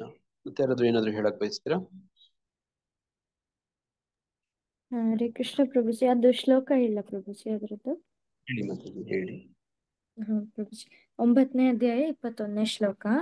ತೇತಂ ಭುಕ್ತ್ವಾ ಸ್ವರ್ಗಲೋಕಂ ವಿಶಾಲಂ ಕ್ಷೀಣೆ ಪುಣ್ಯೆ ಮರ್ತ್ಯಲೋಕಂ ವಿಶಂತಿ ಏವಂ ತ್ರೈಧರ್ಮ ಮನುಪ್ರಪನ್ನ ತಥಾಗತಂ ಕಾಮ ಲಭಂತೆ. ಅನುವಾದ: ಹೀಗೆ ಅವರು ಸ್ವರ್ಗಲೋಕದ ಅಪಾರವಾದ ಇಂದ್ರಿಯ ಭೋಗವನ್ನು ಸವಿದು ತಮ್ಮ ಪುಣ್ಯ ಕಾರ್ಯಗಳ ಫಲಗಳು ಕ್ಷಯಿಸಿದ ನಂತರ ಈ ಮರ್ತ್ಯಲೋಕಕ್ಕೆ ಹಿಂದಿರುಗುತ್ತಾರೆ. ಹೀಗೆ ಮೂರು ವೇದಗಳ ತತ್ವಗಳ ಅನುಸರಣೆಯಿಂದ ಇಂದ್ರಿಯ ಸುಖವನ್ನಷ್ಟೇ ಅರಸುವವರು ಮತ್ತೆ ಮತ್ತೆ ಹುಟ್ಟಿ ಸಾಯುವುದನ್ನಷ್ಟೇ ಸಾಧಿಸುತ್ತಾರೆ. ಹರೇ ಕೃಷ್ಣ. ತುಂಬಾ ಧನ್ಯವಾದ ಮಾತಾಜಿ. ನೋಡಿ ಹಂಗೆ ಆ ಶ್ಲೋಕದಲ್ಲಿ ಭಾವಾರ್ಥದಲ್ಲಿ ನೋಡಿ ಪ್ರಭುಪಾದರು ಹಂಗೆ ಭಾವಾರ್ಥನು ಓದ್ಬಿಡಿ ಮಾತಾಜಿ, ತುಂಬಾ ಚೆನ್ನಾಗಿದೆ ಭಾವಾರ್ಥ. ಪ್ರಭುಜಿ. ಭಾವಾರ್ಥ: ಮೇಲಿನ ಲೋಕವ್ಯೂಹಗಳಿಗೆ ಏರಿದವನು ಇನ್ನೂ ದೀರ್ಘವಾದ ಆಯಸ್ಸನ್ನು, ಇಂದ್ರಿಯ ಸುಖಗಳಿಗೆ ಇನ್ನೂ ಹೆಚ್ಚಿನ ಸೌಲಭ್ಯಗಳನ್ನು ಪಡೆಯುತ್ತಾನೆ. ಆದರೆ ಅಲ್ಲಿ ಶಾಶ್ವತವಾಗಿ ಉಳಿಯಲು ಅವನಿಗೆ ಅನುಮತಿ ದೊರೆಯುವುದಿಲ್ಲ. ಪುಣ್ಯ ಕಾರ್ಯಗಳ ಫಲಗಳನ್ನು ಮುಗಿಸಿದ ನಂತರ ಅವನನ್ನು ಭೂಮಿಗೆ ಮತ್ತೆ ಕಳಿಸಲಾಗುತ್ತದೆ. ವೇದಾಂತ ಸೂತ್ರದಲ್ಲಿ ಸೂಚಿಸಿರುವಂತೆ ಆತನು ಪರಿಪೂರ್ಣ ಜ್ಞಾನವನ್ನು ಪಡೆದಿರುವುದಿಲ್ಲ. ಜನ್ಮಾದಿ ಅಸ್ಯ ಯತಃ. ಬೇರೆ ಮಾತುಗಳಲ್ಲಿ ಹೇಳಬೇಕಾದರೆ ಎಲ್ಲ ಕಾರ್ಯಗಳ ಕಾರಣನಾದ ಕೃಷ್ಣನನ್ನು ಅರ್ಥ ಮಾಡಿಕೊಳ್ಳದವನು ಬದುಕಿನ ಕಡೆಯ ಗುರಿಯನ್ನು ಸಾಧಿಸುವ ವಿಷಯದಲ್ಲಿ ದಿಕ್ಕು ತೋರದವನಾಗುತ್ತಾನೆ.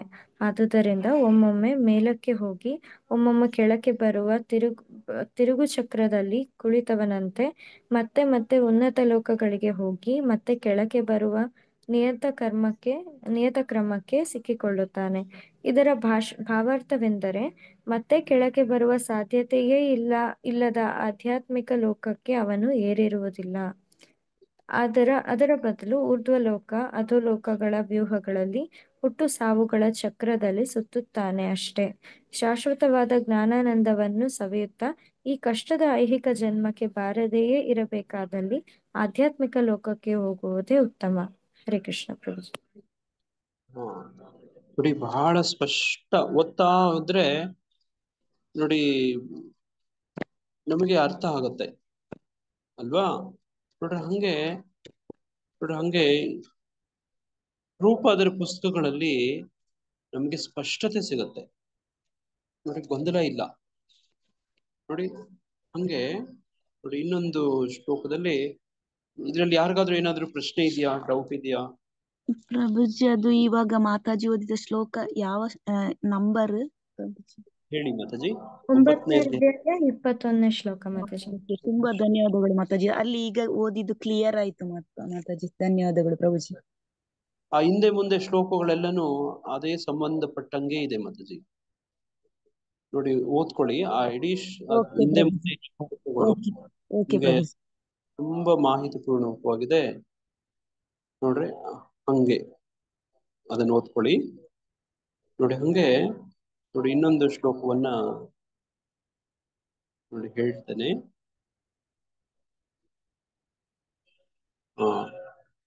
ಆಯ್ತು. ಬೇರೆ ಯಾರಿಗಾದ್ರೂ ಏನಾದ್ರು ಬೇರೆ ಪ್ರಶ್ನೆ ಇದೆಯಾ? ಬೇರೆ ಹೇಳಕ್ ಹಂಚ್ಕೊಳಕ್ ಏನಾದ್ರು ಬಯಸ್ತೀರಾ? ಹರೇ ಕೃಷ್ಣ ಪ್ರಭುಜಿ, ನಾನು ಒಂದ್ ನಿಮಿಷ ಹೇಳ್ತೀನಿ ಪ್ರಭುಜಿ.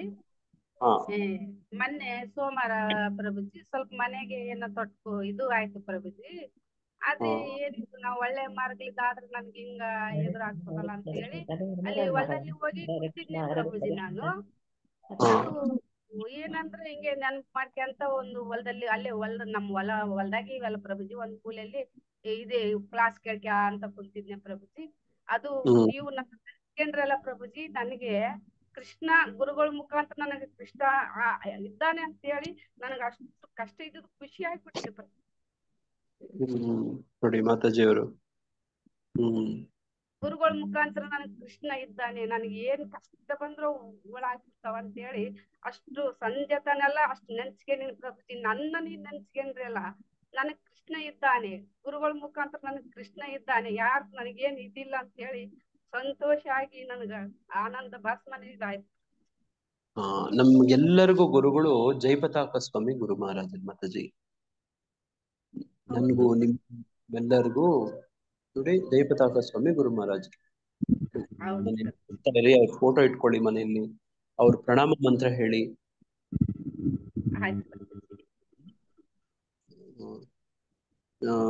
ಹಂಗೆ ನೋಡಿ ಈ ಶ್ಲೋಕದಲ್ಲಿ 8ನೇ ಅಧ್ಯಾಯದ 3ನೇ ಶ್ಲೋಕದಲ್ಲಿ ನೋಡಿ ಈ ವಿಷಯ ಪ್ರಸ್ತಾಪ ಮಾಡ್ತಾರೆ. ಏನು ಯಾರಾದ್ರೂ ಓದ್ತೀರಾ ಈ ಶ್ಲೋಕವನ್ನ? 8ನೇ ಅಧ್ಯಾಯದ 3ನೇ ಶ್ಲೋಕದಲ್ಲಿ ನೋಡಿ ವಿಶೇಷವಾಗಿ ಭಾವಾರ್ಥದಲ್ಲಿ ಪ್ರಭುಪಾದರು ಹೇಳ್ತಾರೆ. ನೋಡಿ ಏನ್ ಹೇಳ್ತಾರೆ ನೋಡಿ, ಈ ಭಾಗದಲ್ಲಿ ಹೇಳ್ತಾರೆ, in the process of sacrifice the living entity makes specific sacrifice to attain specific heavenly planets and consequently reaches them. ಯಾರಾದ್ರೂ ಓದ್ತೀರಾ 8ನೇ ಅಧ್ಯಾಯದ 3ನೇ ಶ್ಲೋಕ? ನೋಡಿ ಪ್ರಭುಪಾದರ ಪುಸ್ತಕ ಓದ್ಬಿಟ್ರೆ ನಾವೆಲ್ಲರೂ ಬುದ್ಧಿವಂತರಾಗ್ಬಿಡ್ತೀವಿ, ಬದುಕಿನ ಅರ್ಥ ಗೊತ್ತಾಗ್ಬಿಡುತ್ತೆ, ನಾವ್ ಯಾಕೆ ಇಲ್ಲಿದ್ದೀವಿ, ಏನ್ ಮಾಡ್ತಿದೀವಿ, ಹೆಂಗೆ ಎಲ್ಲ ಗೊತ್ತಾಗತ್ತೆ. ನೋಡಿ ನಾನು ಓದ್ತೀನಿ. ಹರೇ ಕೃಷ್ಣ ಪ್ರಭುಜಿ. ಪ್ರಭು ಅನುವಾದ ಓದ್ಬೇಕಾ ಪ್ರಭು? ಅನುವಾದ ಓದ್ತೀರಾ ಮಾತಾಜಿ? ನೋಡಿ ಈ ಭಾಗನೇ ಓದ್ಬೇಕು. ಯಾವುದು? In the process of sacrifice ಅಂತ ಇದೆ ನೋಡಿ. ಯಜ್ಞ ಪ್ರಕ್ರಿಯೆಯಲ್ಲಿ ನಿರ್ದಿಷ್ಟ ಈ ಭಾಗ ನಾನೇ ಓದ್ಲಾ? ಯಜ್ಞದ ಪ್ರಕ್ರಿಯೆಯಲ್ಲಿ ಓದ್ಲ ಪ್ರಭು. ಯಜ್ಞದ ಪ್ರಕ್ರಿಯೆಯಲ್ಲಿ ನಿರ್ದಿಷ್ಟ ಸ್ವರ್ಗಲೋಕಗಳನ್ನು ಸೇರುವುದಾಗಿ ಜೀವಿಯು ನಿರ್ದಿಷ್ಟ ಯಜ್ಞಗಳನ್ನು ಮಾಡುತ್ತಾನೆ, ಆದುದರಿಂದ ಅವುಗಳನ್ನು ಸೇರುತ್ತಾನೆ. ಯಜ್ಞದ ಪುಣ್ಯವು ಕ್ಷಯಿಸಿದಾಗ ಜೀವಿಯು ಮಳೆಯ ರೂಪದಲ್ಲಿ ಭೂಮಿಗೆ ಹಿಂತಿರುಗುತ್ತಾನೆ. ಅನಂತರ ಧಾನ್ಯಗಳ ರೂಪವನ್ನು ಪಡೆಯುತ್ತಾನೆ. ಧಾನ್ಯಗಳನ್ನು ಪುರುಷನು ತಿನ್ನುತ್ತಾನೆ, ಅವು ವೀರ್ಯವಾಗಿ ಮಾರ್ಪಡುತ್ತವೆ. ವೀರ್ಯವು ಹೆಂಗಸಿಗೆ ಗರ್ಭದಾನ ಮಾಡುತ್ತದೆ. ಜೀವಿಯು ಮತ್ತೆ ಮನುಷ್ಯ ರೂಪವನ್ನು ಪಡೆಯುತ್ತಾನೆ, ಯಜ್ಞವನ್ನು ಮಾಡುತ್ತಾನೆ. ಹೀಗೆ ಚಕ್ರದ ಪುನರಾವರ್ತನೆಯಾಗುತ್ತದೆ. ಈ ರೀತಿಯಲ್ಲಿ ಜೀವಿಯು ಸಂಸಾರದ ಮಾರ್ಗದಲ್ಲಿ ಬಂದು ನಿರ್ಗಮಿಸುತ್ತಿರುತ್ತಾನೆ. ಆದರೆ ಕೃಷ್ಣ ಪ್ರಜ್ಞೆ ಇರುವ ಮನುಷ್ಯನು ಇಂಥ ಯಜ್ಞಗಳಿಂದ ದೂರವಿರುತ್ತಾನೆ. ಆತನು ನೇರವಾಗಿ ಕೃಷ್ಣ ಪ್ರಜ್ಞೆಯನ್ನು ಸ್ವೀಕರಿಸುತ್ತಾನೆ. ಹೀಗೆ ಭಗವದ್ಧಾಮಕ್ಕೆ ಹಿಂತಿರುಗಲು ಸಿದ್ಧ ಮಾಡಿಕೊಳ್ಳುತ್ತಾನೆ. ಸಾಕಲ್ವಾ ಪ್ರಭು? ಸಾಕು ಮಾತಾಜಿ, ತುಂಬಾ ಧನ್ಯವಾದ ಮಾತಾಜಿ. ನೋಡಿ ಹಿಂಗೆ ಪ್ರಭುಪಾದರ ಭಗವದ್ಗೀತೆಯಲ್ಲಿ ನೋಡಿ ಪರಿಹಾರಗಳು ಕೂಡ ಇದೆ ಅನ್ನೋದು ನಾನು ಇಲ್ಲಿ ಹೇಳಕ್ಕೆ ಪ್ರಯತ್ನ ಮಾಡ್ತೇನೆ. ನೋಡಿ ಜಗತ್ತನ್ನ ಎಷ್ಟು ಸಂಕೀರ್ಣ ಕ್ಲಿಷ್ಟ ನೋಡಿ ಆಗಿದೆ, ನೋಡಿ ಗೊಂದಲಮಯವಾಗಿದೆ, ಭ್ರಮೆಯಿಂದ ಕೂಡಿದೆ ಅನ್ನೋದಷ್ಟೇ ಅಲ್ಲ, ಅದರ ಬಿಡುಗಡೆಗೆ ದಾರಿ ಕೂಡ ತೋರಿಸ್ತಾರೆ. ನೋಡಿ ಭಕ್ತಿ ವೇದಾಂತ ಸ್ವಾಮಿ ಶ್ರೀಲ ಪ್ರಭುಪಾದರು ನೋಡಿ ಅವರ ಅನುಯಾಯಿಗಳು ನೋಡಿ ಹಂಗೆ ಈ ಮಾರ್ಗವನ್ನ ನಾವು ಗಟ್ಟಿಯಾಗಿ ಇಟ್ಕೋಬೇಕು. ಇದರಲ್ಲಿ ಈ ಭೌತಿಕ ಪ್ರಪಂಚದ ಪರಿಚಯನೂ ಕೂಡ ಮಾಡಿಕೊಡ್ತಾರೆ, ಬಿಡುಗಡೆ ದಾರಿ ಕೂಡ ತೋರಿಸ್ತಾರೆ. ನೋಡಿ ಮತ್ತೆ ಉದಾಹರಣೆಗಳು ಕೂಡ ಇದಾವೆ. ಮತ್ತೆ ಬದುಕಿರೋದ್ರಲ್ಲೇನೆ ಜೀವನ್ ಮುಕ್ತಿ ಅಂತ ನಾವ್ ಹಿಂದೆ ಚರ್ಚೆ ಮಾಡಿದ್ವಿ, ಬಹಳ ಸತಿ ಮಾಡಿದ್ವಿ ಅಲ್ವಾ? ಬದುಕಿದ್ದಾಗ್ಲೇನೆ ಜೀವನ್ಮುಕ್ತಿ ಸ್ಥಿತಿಯಲ್ಲಿ ಇರೋ ಉದಾಹರಣೆಗಳೆಲ್ಲ ಕೂಡ ಇದಾವೆ ನೋಡಿ. ಹಂಗೆ ಈ ಮರ ಎಷ್ಟೇ ಕ್ಲಿಷ್ಟವಾಗಿರ್ಲಿ ಇದನ್ನ ನೋಡಿ ನಾವು ಭಯ ಪಡ್ಬೇಕಾಗಿಲ್ಲ ಅಂತ ಹೇಳೋದಕ್ಕೋಸ್ಕರ ಇಷ್ಟು ಪೀಠಿಕೆ ಹಾಕ್ದೆ ನಾನು ನೋಡಿ. ನೋಡಕ್ಕೆ ಈಗ ನಾವು ಚಿತ್ರದಲ್ಲೆಲ್ಲ ನೋಡಿದ್ವಿ, ಸಾಲುಗಳಲ್ಲೆಲ್ಲ ಓದಿದ್ವಿ, ತುಂಬಾ ಕ್ಲಿಷ್ಟಕರವಾಗಿದೆ ನೋಡಿ. ಅಷ್ಟು ಸುಲಭ ಅಲ್ಲ. ಆಸೆಗಳು ಅನ್ನುವಂಥದ್ದು ಕೂಡ ಇದೇನು ಸರಳ ಅಲ್ಲ ನೋಡಿ. ಅದು ಪೋಷಿಸ್ತಾನೇ ಇರುತ್ತೆ, ತ್ರಿಗುಣಗಳು ಬಂದ್ಸೇ ಇರುತ್ತೆ. ಆದ್ರೇನು ಕೂಡ ಎಲ್ಲೋ ಒಂದು ಭರವಸೆ ಏನು ಅಂದ್ರೆ ನೋಡಿ, ಭಕ್ತಿ ವೇದಾಂತ ಸ್ವಾಮಿ ಶ್ರೀಲ ಪ್ರಭುಪಾದರು ಕೊಟ್ಟಿರುವಂತ ಒಂದು ಮಾರ್ಗ, ಅವ್ರ ಸಂಸ್ಥೆ ನೋಡಿ. ಇದನ್ನ ಬಲವಾಗಿ ಇಟ್ಕೊಂಡ್ರೆ ಎಲ್ಲ ಎಷ್ಟೇ ಗೊಂದಲ ಕಷ್ಟ ಆಗಿರ್ಲಿ ನೋಡಿ, ಅದಕ್ಕೆ ಪರಿಹಾರ ಇದೆ ನೋಡಿ. ಈ ತರದ್ದು ಒಂದು ಅರ್ಥ. ಹರೇ ಕೃಷ್ಣ.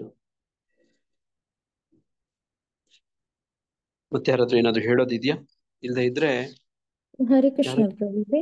ಪ್ರಭುಜಿ, ಅದರಲ್ಲಿ ಮಳೆ ರೂಪದಲ್ಲಿ ಜೀವಿಗಳು ಕೆಳಗ್ ಬರುತ್ತವೆ ಅಂತ ಹೇಳಿದ್ರಲ್ಲ ಪ್ರಭುಜಿ, ಅಂದ್ರೆ ಈಗ ಸಸ್ಯದ ಒಂದು ಜನ್ಮಕ್ಕೆ ಹೋಗುತ್ತಾ ಪ್ರಭುಜಿ ಜೀವಿ? ಅಲ್ಲ, ಆತ್ಮ ಇದು ಚಕ್ರ ಮತ್ತದು ಜೀವಿ ಕೆಳಗಡೆ ಬರೋದು ಚಕ್ರದ, ಯಜ್ಞದ ಚಕ್ರ ಅಂತಾನು ಹೇಳ್ತಾರೆ. ನೋಡಿ, ಆ ಧಾನ್ಯದ ಒಳಗಡೆ ಜೀವ ಆತ್ಮ ಪ್ರವೇಶ ಮಾಡುತ್ತೆ. ಯಾವ ಪ್ರಾಣಿಯನ್ನ ಯಾವುದು ಪ್ರಾಣಿ ತಿನ್ನುತ್ತೋ, ಯಾವುದ ಜೀವಿಯನ್ನ ಆ ಆತ್ಮ ನೋಡಿ ಆ ದೇಹದ ಭಾಗವಾಗಿ ಅದು ವೀರ್ಯ ಆಗುತ್ತೆ ಅಂತ. ಈಗ ಉದಾಹರಣೆಗೆ ನಮ್ಮ ನೋಡಿ ತತ್ವಶಾಸ್ತ್ರದಲ್ಲಿ ಒಂದು ಕಪ್ಪೆಯನ್ನ ಹಾವು ತಿನ್ನುತ್ತೆ, ಆ ಕಪ್ಪೆ ಮುಂದಿನ ಜನ್ಮದಲ್ಲಿ ಹಾವಾಗಿ ಹುಟ್ಟುತ್ತೆ. ಈಗ ಆ ಹಾವಿನ ಮುಂದಿನ ಜನ್ಮದಲ್ಲಿ ಒಂದು ಹದ್ದು ತಿನ್ನುತ್ತೆ ಅನ್ಕೊಳ್ಳಿ, ಆ ಹಾವು ಏನಾಗತ್ತೆ, ಹದ್ದು ಆಗಿ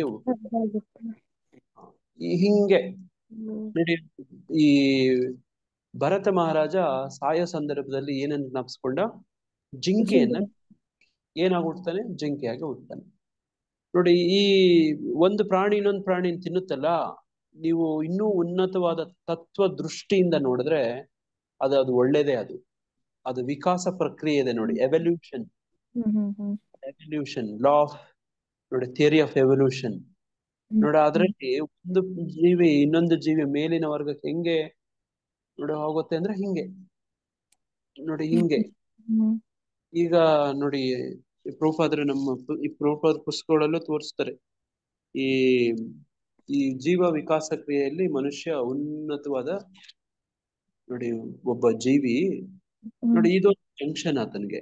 ಇಲ್ಲಿಂದ ಅವನೇ ಕೆಳಗಿನ ತುಚ್ಛ ಪ್ರಾಣಿಗಳಿಗಾದ್ರೂ ಬಿದ್ದೋಗ್ಬಹುದು, ಅಥವಾ ದೇವತೆಗಳು ಬ್ರಹ್ಮಲೋಕಗಳಿಗಾದ್ರೂ ಏರ್ಬಹುದು, ಮೋಕ್ಷ ಮುಕ್ತಿ ಪಡ್ಕೊಂಡು ಭಗವದ್ಧಾಮ ಕೂಡ ಹೋಗ್ಬೋದು. ಇದನ್ನೇ ರೈಲ್ವೆ ಜಂಕ್ಷನ್ ಅಂತ ಕೇಳಿರ್ತೀರಲ್ವಾ? ಆ ರೈಲ್ವೆ ಜಂಕ್ಷನ್ 6 ಕಡೆ ನೋಡಿ, 5-6 ಕಡೆಗೆ ಹೋಗುವಂತ ದಾರಿ ಇರುತ್ತೆ ಅಲ್ಲಿ, ಜಂಕ್ಷನ್ ಅಂತ ನೋಡಿ. ಇದು ಪ್ರಾಣಿಗಳಿಗೆ ಈ ತರ ಇಲ್ಲ ನೋಡಿ. ಒಂದು ಹುಳನ ನೋಡಿ ಇನ್ನೊಂದು ಹುಳ ತಿನ್ಬೇಕು, ಆ ಹುಳನ ಇನ್ನೊಂದು ಕಪ್ಪೆ ತಿನ್ಬೇಕು, ಆ ಕಪ್ಪೆನ ಹಾವು ತಿನ್ಬೇಕು, ಹಾವನ್ನ ಇನ್ನೊಂದು ಹದ್ದು ತಿನ್ಬೇಕು, ಹಿಂಗೇ ಹೋಗ್ತಾ ಇರುತ್ತೆ ಜೀವಾಗ ನೋಡಿ. ಅದಕ್ಕೆ ಈ ಪ್ರಾಣಿ ಬಲಿಗಳು ಕೊಡೋದ್ರು ಕೂಡ ಆ ಪ್ರಾಣಿಗ ಒಳ್ಳೇದದು ಅಂತ. ಹಿಂದಿನ ಕಾಲದಲ್ಲಿ ಏನು ಯಜ್ಞ ಯಾಗದಲ್ಲಿ ಪ್ರಾಣಿ ಬಲಿ ಕೊಡ್ತಿದ್ರು, ಅದಕ್ಕೆ ತಕ್ಷಣ ಆ ವಿಕಾಸ ಕ್ರಿಯೆಯನ್ನ ದಾಟಿ ನೋಡಿ, ಆ ಒಂದು ಸಾಲಾಗಿ ಏನು ಹೋಗ್ಬೇಕಾಗಿತ್ತು ಅದನ್ನ ದಾಟಿ ಮನುಷ್ಯ ಶರೀರ ಸಿಗುತ್ತೆ. ಅಲ್ಲಿಂದ ಅದಕ್ಕೆ ಭಗವದ್ಧಾಮಕ್ಕೆ ಹೋಗಕ್ಕೆ ಅನುಕೂಲ ಆಗುತ್ತೆ, ಮನುಷ್ಯ ಶರೀರ ಸಿಗುತ್ತೆ ಅನ್ನುವಂಥದ್ದು ವಿಚಾರ ಇತ್ತು ನೋಡಿ. ಈಗ ಅದೆಲ್ಲ ನೋಡಿ ನಿಷೇಧ ಮಾಡಿದ್ದಾರೆ ಬಿಡಿ ನೋಡಿ. ಹಂಗೆ ವಿಚಾರ ಅಂದ್ರೆ ಹಿಂಗೆ ನೋಡಿ. ಇನ್ನೊಂದು ಪ್ರಾಣಿ ತಿನ್ನುತ್ತೆ ಅಂದ್ರೆ ಅದು ಮುಂದಿನ ಜನ್ಮದಲ್ಲಿ ಆ ಪ್ರಾಣಿ ಯಾವ ಪ್ರಾಣಿ ತಿನ್ನುತ್ತೋ ಅದಾಗಿ ಹುಟ್ಟುತ್ತೆ. ಜಿಂಕೆಯನ್ನ ಹುಲಿ ತಿಂದ್ರೆ ಆ ಜಿಂಕೆಯ ಆತ್ಮ ಇರುತ್ತೆ ನೋಡಿ, ಮುಂದಿನ ಜನ್ಮದಲ್ಲಿ ಹುಲಿ ಆಗಬಹುದು ಅನ್ನೋದು. ಹರೇ ಕೃಷ್ಣ. ಹರೇ ಕೃಷ್ಣ. Thank you ಪ್ರಭುಜಿ.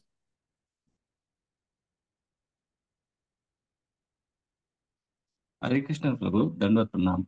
ಪ್ರಭು, ನನ್ನಲ್ಲಿ ಒಂದು ಪ್ರಶ್ನೆ ಇದೆ. ನನ್ನ ಪ್ರಶ್ನೆ ಏನಂದ್ರೆ, ನಾವು ಒಂದ್ ದಿನದಲ್ಲಿ ವಿಧವಾದ ತಿನಿಸುಗಳನ್ನ ತಿಂತಾ ಇರ್ತೀವಿ, ಸ್ವೀಕರಿಸ್ತಾ ಇರ್ತೀವಿ. ಇದ್ರಲ್ಲಿ ನೀವು ಹೇಳ್ದ ಹಾಗೆ ಜೀವ ಇದ್ದು ನಾವು ಆ ಜೀವನ ನಾವು ಉಪಯೋಗಿಸ್ಕೊಂಡು ನಾವು ಆಹಾರವಾಗಿ ಸೇವಿಸಿದಾಗ ನಾವು ಒಂಥರದ ಕರ್ಮ ಮಾಡ್ತಿದ್ದೀವಿ. ಈ ಹೌದು ಕರ್ಮ ನಾವು ಮಾಡಿ ನಾವು ಅದನ್ನ ನಾವು ದೇವರಿಗೆ ಅರ್ಪಣೆ ಮಾಡಿ ಅಂದ್ರೆ I mean we offer it to the god sorry ನಾವು ಹೌದು ಅದನ್ನ ದೇವರಿಗೆ ಅರ್ಪಣೆ ಮಾಡಿ ತಿಂದಾಗ ಅದರಲ್ಲಿ ಹೌದು ಕರ್ಮ ಅನ್ನೋದು ಶುದ್ಧವಾಗಿ ಶೂನ್ಯ ಆಗ್ಬಿಡುತ್ತೆ ಅನ್ನೋ ಒಂದು ಭಾವನೆ ನನಗಿದೆ. ಹೌದು ಅದಲ್ದಿರ ನಾವು ಆ ಅರ್ಪಣೆ ಮಾಡದೆ ತಿಂದಾಗ ಡಿಫಾಲ್ಟ್ ಆಗಿ ಅದು ನಮ್ಗೆ ತಿರ್ಗಾ ಕರ್ಮ ಫಲದಲ್ಲಿ ನಮ್ಗೆ ಅದು ಕರ್ಮವಾಗಿ ಬದಲಾಗುತ್ತೆ ಅನ್ನೋ ಅನಿಸಿಕೆ ನನಗಿದೆ. ಹೌದಾ ಪ್ರಭು? ಹೌದೌದು ಕರೆಕ್ಟ್ ಆಗಿ ಹೇಳ್ತಿದ್ದೀರಿ ನೀವು. ತುಂಬಾ ಸಂತೋಷ ಪ್ರಭುಜಿ. ನೋಡಿ ರಂಜನ್ ಪ್ರಭುಜಿ ಅವರು ಇವತ್ತು ಕಾರ್ಯಕ್ರಮದಲ್ಲಿ ಭಾಗವಹಿಸಿರೋದು ತುಂಬಾ ಸಂತೋಷ ನಮಗೆ. ನೋಡಿ ಅದಕ್ಕೆ 3 ತರದ ಕರ್ಮಗಳಿದಾವೆ. ನೋಡಿ ನಮ್ಮ ಭಗವದ್ಗೀತೆ ಏನ್ ಹೇಳ್ಕೊಡುತ್ತೆ ಅಂದ್ರೆ ಅಕರ್ಮ. ನೋಡಿ ಅಕರ್ಮ ಮಾಡೋದ್ರ ಬಗ್ಗೆ ಹೇಳುತ್ತೆ. ನೋಡಿ ಈಗ ನೀವು ಹೇಳಿದ್ದು ನೋಡಿ ಕೃಷ್ಣನ ಪ್ರೀತಿಗೋಸ್ಕರ ಆ ಭೋಗ ತಯಾರಿ ಮಾಡಿ ಅರ್ಪಣೆ ಮಾಡಿ ಪ್ರಸಾದವನ್ನು ಸ್ವೀಕಾರ ಮಾಡಿದ್ರೆ ಇದು ಈ ಎಲ್ಲ ವಸ್ತುಗಳ ಮಾಲೀಕಾತ.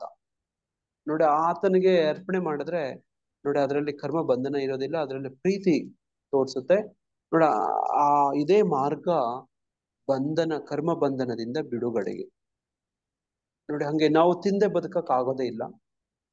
ನೋಡಿ ಒಂದು ಜೀವಿ ಬದುಕಬೇಕು ಅಂತಂದ್ರೆ ಜೀವೋ ಜೀವಸ್ಯ ಜೀವನಂ. ಒಂದ್ ಜೀವ ಇನ್ನೊಂದ್ ಜೀವನ್ ತಿಂದೇ ಬದುಕಬೇಕು. ನಾವು ಏನಾದ್ರೂ ತಿನ್ಬೇಕು. ಆ ತಿನ್ನುವಂಥದ್ದು ಅರ್ಪಣೆ ಮಾಡದೆ ತಿಂದ್ರೆ ಕರ್ಮ ಬಂಧಿಸುತ್ತೆ. ನೋಡಿ ಅದರಲ್ಲಿ ತರವಾದ ಕರ್ಮಗಳು ಸಿಕ್ಕಾಕೊಂಡ್ಬಿಟ್ಟಿರುತ್ತೆ. ಒಂದು ಧಾನ್ಯ ನಾವು ಬಾಯಲ್ಲಿ ಇಟ್ಕೊಂಡು ತಿಂತೀವಿ ಅಂದ್ರೆ ಬಾಯಿ ತುಂಬಾ ಕರ್ಮ ತಿಂತಿದೀವಿ ಅಂತ. ನೋಡಿ ಅದರಲ್ಲಿ ಎಷ್ಟೋ ಜೀವಿಗಳು ಆ ಅನ್ನವನ್ನ ಬೆಳೆದಂತ ಆ ಕ್ರಿಯೆ ಇದೆ ನೋಡಿ. ನೋಡಿ ಅದು ಆ ಒಂದು ಸಸಿಗೆ ಸೇರಿರೋದದು ಬೀಜ. ನೋಡ ಧಾನ್ಯ ನೋಡಿ ಅದು ಒಂದು ಸಸಿಯಾಗಿ ಹುಟ್ಟಬೇಕಾಗಿತ್ತು. ಅದನ್ನ ನಾವು ನಮ್ಮ ಬಾಯೊಳಗಡೆ ಹಾಕೊಂಡು ಬದುಕಕ್ಕೆ ಪ್ರಯತ್ನ ಮಾಡ್ತಿದೀವಿ. ನೋಡಿ ಆ ಬೆಳೆಯನ್ನೇ ಬೆಳೆಯುವಂತ ಪ್ರಕ್ರಿಯೆಯಲ್ಲಿ ಎಷ್ಟೋ ಕೀಟಗಳನ್ನ ಕೊಲ್ಲುವಂಥದ್ದೊಂದು ಆಗಿರುತ್ತೆ. ಪಕ್ಷಿಗಳಿಗೆ ಹಾನಿ ಆಗಿರುತ್ತೆ. ನೋಡಿ ಪ್ರಕೃತಿಯಲ್ಲಿ ಸಮಸ್ಯೆ ಮಾಡಿರ್ತೀವಿ. ಎಲ್ಲ ಆ ಕರ್ಮ ಅದ್ರೊಳಗಡೆ ಅದ್ರಲ್ಲಿ ಸೇರ್ಕೊಂಡಿದೆ. ನೋಡಿ ಇದೆ ಭಗವದ್ಗೀತೆಯಲ್ಲಿ ಬಹಳಷ್ಟು ಶ್ಲೋಕಗಳ ಪ್ರಭುಪಾದರು ಇದು ಹೇಳ್ತಾರೆ. ಬಾಯಿ ತುಂಬಾ ಕರ್ಮಗಳನ್ನ ಹಾಕೊಂತ ಇರ್ತೀವಿ ನಾವು. ಹಂಗ ಮಾಡದಂತ ರೂಪವಾದಂತ ಈ ಶರೀರ ನೋಡಿ ಆ ಕರ್ಮ ಬಂಧನದಲ್ಲಿ ಸಿಕ್ಕಾಕೊಳ್ಳುತ್ತೆ. ನೋಡಿ ಇನ್ನೂ ಕ್ಲಿಷ್ಟ ಆಗತ್ತೆ, ಇನ್ನೂ ಕಾಂಪ್ಲೆಕ್ಸಿಟಿ ಜಾಸ್ತಿ ಆಗತ್ತೆ. ನೋಡಿ ಇವಾಗ ಈ ಶ್ಲೋಕದಲ್ಲಿ ಇಷ್ಟೊತ್ತು ನಾವು ಅದನ್ನೇ ಚರ್ಚೆ ಮಾಡ್ತಿದ್ವಿ. ನೋಡಿ ಕರ್ಮವನ್ನ ಹಿಂಗೇ ಮುಂದುವರ್ಸ್ಕೊಂಡು ಹೋಗ್ತೀವಿ ಅಂತ. ನೋಡಿ ಮನುಷ್ಯನ ಹಲವಾರು ಕರ್ಮಗಳ ಫಲಗಳನ್ನು ನೋಡಿ ಅನುಭವಿಸ್ತಾ ಹೋಗ್ತಾನೆ ಅವನು. ಇದೆಲ್ಲ ಯಾವಾಗಿಂದ ಶುರು ಆಗತ್ತೆ ಅಂದ್ರೆ ಪ್ರಸಾದವನ್ನ ಸ್ವೀಕರಿಸೋದ್ರ ಸಂದರ್ಭಗಳಿಂದ. ನೋಡಿ ಅದನ್ನೇ ಮಹಾಪ್ರಸಾದ ತಿನ್ಬೇಕಾದ್ರೆ ಪ್ರಾರ್ಥನೆಯಲ್ಲಿ ಹೇಳೋದು ನಾವು. ನೋಡಿ ಏನಂತ ನಮ್ಮ ಭಕ್ತಿ ನೋಟ್ ಬರ್ದಿದ್ರಲ್ವಾ. ನೋಡಿ ಶರೀರ ಅವಿದ್ಯಾಜಾಲ್. ನೋಡಿ ಶರೀರ ಏನಾಗ್ಬಿಟ್ಟಿದೆ ಈಗ ಪ್ರಭುಜಿಯವರು ಹೇಳಿದ್ರಲ್ಲ, ರಂಜನ್ ಪ್ರಭುಜಿಯವರು ಈ ತರದ್ದು ಕರ್ಮದಿಂದ ಕೂಡಿರುವಂತ ಅನ್ನ ತಿಂದು ತಿಂದು ತಿಂದು ತಿಂದು ತಿಂದು ತಿಂದು ತಿಂದು ಶರೀರ ಏನಾಗ್ಬಿಟ್ಟಿದೆ ಅವಿದ್ಯೆಯ ಜಾಲ ಆಗ್ಬಿಟ್ಟಿದೆ. ಶರೀರ ವಿದ್ಯಾಜಾಲ್ ಜಡೇಂದ್ರಿಯೇ ತಾಹೇ ಕಾಲ್. ಈ ಇಂದ್ರಿಯಗಳು ಈಗ ನಾವು ಇಷ್ಟೊತ್ತು ಇಂದ್ರಿಯಗಳ ವಿಷಯ ಎಲ್ಲ ಓದಿದ್ವಲ್ವಾ. ಇಂದ್ರಿಯಗಳು, ಇಂದ್ರಿಯ ವಸ್ತುಗಳು. ನೋಡಿ ಯಾರಾದ್ರೂ ಅನುವಾದ ಓದ್ತೀರಾ ಮತ್ತಜಿ? ಜಡೇಂದ್ರಿಯ ತಾಹೇ ಕಾಲ್ ಜಿಹ್ವೆ ಫಲೆ ವಿಷಯ ಸಾಗರೇ. ಈ ನಾಲ್ಗೆ ಏನ್ ಮಾಡುತ್ತೆ, ನಮ್ಮನ್ನ ವಿಷಯ ಸಾಗರಗಳಲ್ಲಿ ದಬ್ಬಿಡುತ್ತೆ. ನೋಡಿ ಜಿಹ್ವೆ ಫಲೆ ವಿಷಯ ಸಾಗರ ತಾರ ಮಧ್ಯೆ ಜೀವಾಹತಿ. ನೋಡಿ ಲೋಭೋಮಾಯ ಸುಧುರ್ಮತಿ ತೌಕೆ ಜೀತ ಕಠಿಣ ಸಂಸಾರೇ. ನೋಡಿ ಕೃಷ್ಣ ಬಡ ದ್ವಯೋಮಯ. ಕೃಷ್ಣ ಬಡ ದ್ವಯಮಯನಾದವನು. ನೋಡಿ ಅವನೇನ್ ಮಾಡ್ತಾನೆ, ಕೊರಿ ಬಾರಿ ಜಿಹ್ವಾ ಜಾಯ್. ಯಾರಾದ್ರೂ ಅನುವಾದ ಓದ್ತೀರಾ ಮತ್ತಜಿ ಕನ್ನಡದಲ್ಲಿ? ಪ್ರಸಾದ ಸ್ವೀಕಾರ ಮಾಡೋ ಮಂತ್ರದ್ದು ಅರ್ಥ ಓದ್ಬಿಟ್ರೆ ರಂಜನ್ ಪ್ರಭುಜಿ ಅವ್ರಿಗೆ ಉತ್ತರ ಸಿಕ್ಬಿಡುತ್ತೆ. ನೋಡಿ ಹಂಗೆ. ಹರೇ ಕೃಷ್ಣ ಪ್ರಭುಜಿ, ದಂಡವತ್ ಪ್ರಣಾಮ್. ಸೋದರರೇ, ಈ ಭೌತ ದೇಹವು ಒಂದು ಅಜ್ಞಾನದ ಬಲೆ. ಇಂದ್ರಿಯಗಳು ವ್ಯಕ್ತಿಯ ಬದ್ಧವೈರಿಗಳು, ಏಕೆಂದರೆ ಅವು ಆತ್ಮನನ್ನು ಭೌತ ಇಂದ್ರಿಯ ತೋಷಣೆ ಎಂಬ ಮಹಾಸಾಗರಕ್ಕೆ ಎಸೆಯುತ್ತವೆ. ಆ ಇಂದ್ರಿಯಗಳಲ್ಲಿ ನಾಲಿಗೆಯು ಬಕಾಸುರನ ಹಾಗೆ. ಅದನ್ನು ಹತೋಟಿಯಲ್ಲಿಟ್ಟುಕೊಳ್ಳುವುದು ಕಷ್ಟ. ಈ ಜಗತ್ತಿನಲ್ಲಿ ನಾಲಿಗೆಯನ್ನು ಗೆಲ್ಲುವುದು ತುಂಬಾ ಕಠಿಣ. ಓ ಸೋದರರೇ, ಭಗವಾನ್ ಕೃಷ್ಣನು ದಯಾಮಯನು. ನಾವು ನಾಲಿಗೆಯನ್ನು ಹತೋಟಿಯಲ್ಲಿಟ್ಟುಕೊಳ್ಳಲೆಂದೇ ತನ್ನ ಪ್ರಸಾದವನ್ನು ನಮಗೆ ಕೊಟ್ಟಿದ್ದಾನೆ. ಅಮೃತದಂತಹ ಕೃಷ್ಣ ಪ್ರಸಾದವನ್ನು ಸೇವಿಸಿ ಶ್ರೀ ಶ್ರೀ ರಾಧಾಕೃಷ್ಣರ ದಿವ್ಯ ಮಹಿಮೆಗಳನ್ನು ಹಾಡಿರಿ. ಪ್ರೇಮದಿಂದ ಚೈತನ್ಯ ನಿತಾಯ ಎಂದು ಕರೆಯಿರಿ. ಹರೇ ಕೃಷ್ಣ ಪ್ರಭುಜಿ, ದಂಡವತ್ ಪ್ರಣಾಮ್. ಧನ್ಯವಾದಗಳು ಪ್ರಭುಜಿ. ಧನ್ಯವಾದ ಮಾತಾಜಿ. ನೋಡಿ, ಈ ನಾವು ಪ್ರಸಾದ ಸ್ವೀಕಾರ ಮಾಡೋ ಟೈಮಲ್ಲಿ ಹೇಳ್ತೀವಲ್ಲ, ಈ ಅರ್ಥ ಇಟ್ಕೊಂಡು ಸ್ವೀಕಾರ ಮಾಡಿದ್ರೆ ನೋಡಿ ತುಂಬಾ ಅನುಕೂಲ ಇದೆ. ತುಂಬಾ ತುಂಬಾ ನೋಡಿ ಅದ್ರ ಗೌರವ ಜಾಸ್ತಿ ಆಗತ್ತೆ. ನೋಡಿ ಹಂಗೆ ಈಗ ರಂಜನ್ ಪ್ರಭುಜಿ ಒಂದು ಒಳ್ಳೆ ಪ್ರಶ್ನೆ ಕೇಳ್ತಿದ್ದಾರೆ ನೋಡ. ಈ ಇಲ್ಲದೆ ಇದ್ರೆ ಏನಾಗತ್ತೆ, ಆ ಶರೀರ ಅವಿದ್ಯೆಯ ಜಾಲ ಇನ್ನೂ ಜಾಸ್ತಿ ಆಗತ್ತೆ. ಜಡೇಂದ್ರಿಯಗಳನ್ನು ಇನ್ನೂ ಜಾಸ್ತಿ ಜಡ ಜಡ ಜಡ ಜಡ ಆಗ್ತಾ ಹೋಗುತ್ತೆ. ನೋಡಿ ಇನ್ನೂ ಕ್ಲಿಷ್ಟ ಆಗತ್ತೆ. ಕರ್ಮಗಳು ಬಂಧನ ಆಗ್ತಾ ಹೋಗುತ್ತೆ. ನೋಡಿ ವಿಷಯ ಸಾಗರದಲ್ಲಿ ಡೂಬ್ ಗಯ ಅಂತ ಹೇಳ್ತೇನೆ ನೋಡಿ, ಮುಳುಗೋಗ್ಬಿಡ್ತೀವಿ. ನೋಡಿ ಇನ್ನೂ ಕಷ್ಟ ಆಗತ್ತೆ. ಇನ್ನೂ ಕಷ್ಟ. ಊಟ ತಿಂತೀರಿ, ಇನ್ನೂ ಕಷ್ಟ. ನೋಡಿ ಕರ್ಮಗಳಲ್ಲಿ ಸಿಕ್ಕಾಕೊಂತೀರಿ. ಅದಕ್ಕೆಲ್ಲ ಪರಿಹಾರ ಅಂದ್ರೆ ನೋಡಿ ಭಕ್ತಿನೋಟ್ ಹಾಕೋರವ್ರು ನೋಡಿ ನಮ್ಗೆ ಇದು ಹೇಳ್ಕೊಟ್ಟಿದಾರಲ್ಲ ಈ ತರ. ಕೃಷ್ಣ ಪ್ರಸಾದ್. ಹರೇ ಕೃಷ್ಣ. ರಂಜನ್ ಪ್ರಭು, ನಿಮ್ಗೆ ಉತ್ತರ ಸಿಕ್ತಾ? ಧನ್ಯವಾದಗಳು ಪ್ರಭು. ಮಾತಾಜಿ ಧನ್ಯವಾದ ಮಾತಾಜಿ. ಇದು ಅಮೇಸಿಂಗ್ ಒನ್. ನಾನ್ ನಿಮ್ಮ ಎಕ್ಸ್ಪೀರಿಯನ್ಸ್ ನ enjoying it literally. Thank you ಪ್ರಭುಗಳೇ. Amazing one, nice one. ಸಿಕ್ಕಿದೆ ಪ್ರಭು ನನಗೆ. ನಾನು ಇದನ್ನು ಪಾಲಿಸ್ತಿದ್ದೀನಿ. ಪಾಲಿಸಕ್ಕೆ ಇನ್ನ ಪ್ರಯತ್ನ ಪಡ್ತೇನೆ. ತುಂಬಾ ಸಂತೋಷ ರಂಜನ್ ಪ್ರಭುಜಿ. ನೋಡಿ ರಂಜನ್ ಪ್ರಭುಜಿಯವರು ನಮ್ಮ ಟೆಂಪಲ್ ಅಲ್ಲಿ ಯೂತ್ ಗ್ರೂಪ್ ಅಲ್ಲಿ ಇದ್ದಾರೆ ನೋಡಿ. ಮೊನ್ನೆ ಪ್ರಭುಜಿಯವರು ನೋಡಿ ಹೆಂಗೆ ಮಾತಾಡಿದ್ವಿ ಆನ್ಲೈನ್ ನೋಡಿ. ಇವತ್ತು ಕಾರ್ಯಕ್ರಮದಲ್ಲಿ ಭಾಗವಹಿಸ್ತಾ ಇದ್ದಾರೆ. ಬೇರೆಯವ್ರಿಗೂ ಪರಿಚಯ ಮಾಡಿ ಇಂಟ್ರೊಡ್ಯೂಸ್ ಮಾಡ್ತಿದ್ದಾರೆ. ತುಂಬಾ ಧನ್ಯವಾದ. ಹರೇ ಕೃಷ್ಣ. ಹೀಗೆ ವಿಚಾರಗಳು. ಯಾರಾದ್ರೂ ಹೊಸ ಭಕ್ತರಿದ್ರೆ ಪರಿಚಯ ಮಾಡ್ಕೊಡ್ತೀರಾ?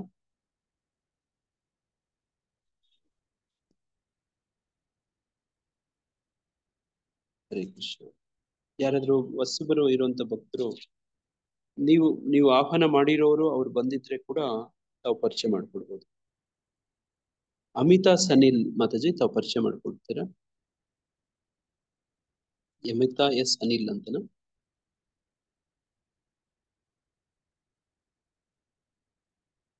ಹರೇ ಕೃಷ್ಣ.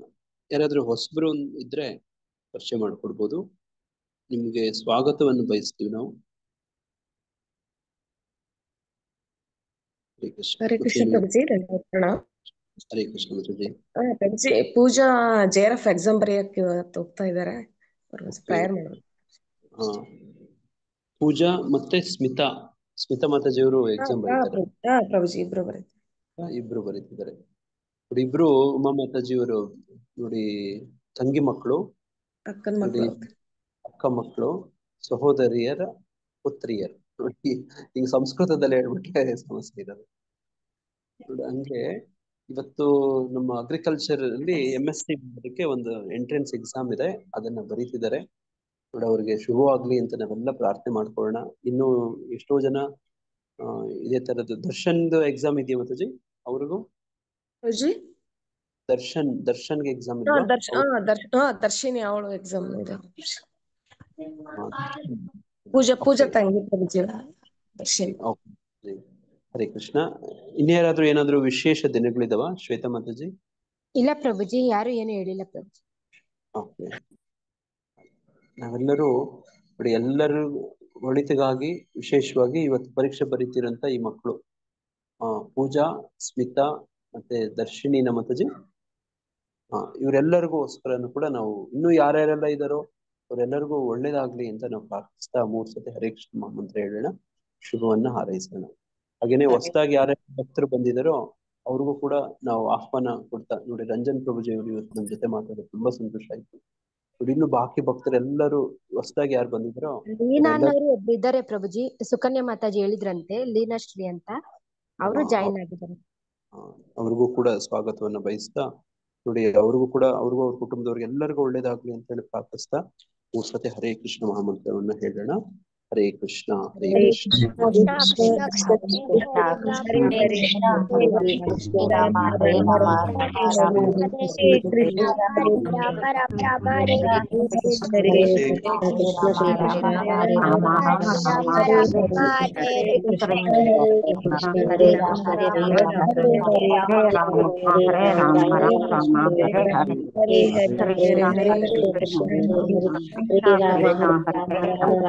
Hare ಹರೇ ಹರೇ ಕೃಷ್ಣ ಹರೇ ಕೃಷ್ಣ ಹರೇ ರಾಮ ರಾಮ ರಾಮ ಹರೇ ಕೃಷ್ಣ ಕೃಷ್ಣ ಕೃಷ್ಣ ಹರೇ ಹರೇ ರಾಮ ಈ ಹರೇ ದಿನದ ರಾಮ ರಾಮ ಹರೇ ಈ ದಿನದ ಗೀತ ಸ್ಮರಿಸ ಕಾರ್ಯಕ್ರಮದಲ್ಲಿ ಭಾಗವಹಿಸಿದಂತ ತಮ್ಮೆಲ್ಲರಿಗೂ ತುಂಬಾ ಧನ್ಯವಾದಗಳು. ಈ ದಿನ ತಮ್ಮೆಲ್ಲರಿಗೂ ಕೃಷ್ಣ ಪ್ರಜ್ಞಾ ಪೂರ್ವಕವಾಗಿ ಅತ್ಯಂತ ಶುಭವಾಗಿ ಸುರಕ್ಷಿತವಾಗಿರ್ಲಿ ಅಂತ ಪ್ರಾರ್ಥಿಸ್ತಾ ಹರಿಸ್ತೇವೆ. ಪಂಚಾಕಲ್ಪತರುಭ್ಯಶ್ಚ ಕೃಪಾ ಸಿಂಧುಭ್ಯೇವ ಚ ಪತಿತಾನಾಂ ಪಾವನೇಭ್ಯೋ ವೈಷ್ಣವೇಭ್ಯೋ ನಮೋ ನಮಃ. अनंत कोटि वैष्णव वृंद की जय, श्रील प्रभुपाद की जय, समवेत भक्त वृंद की जय।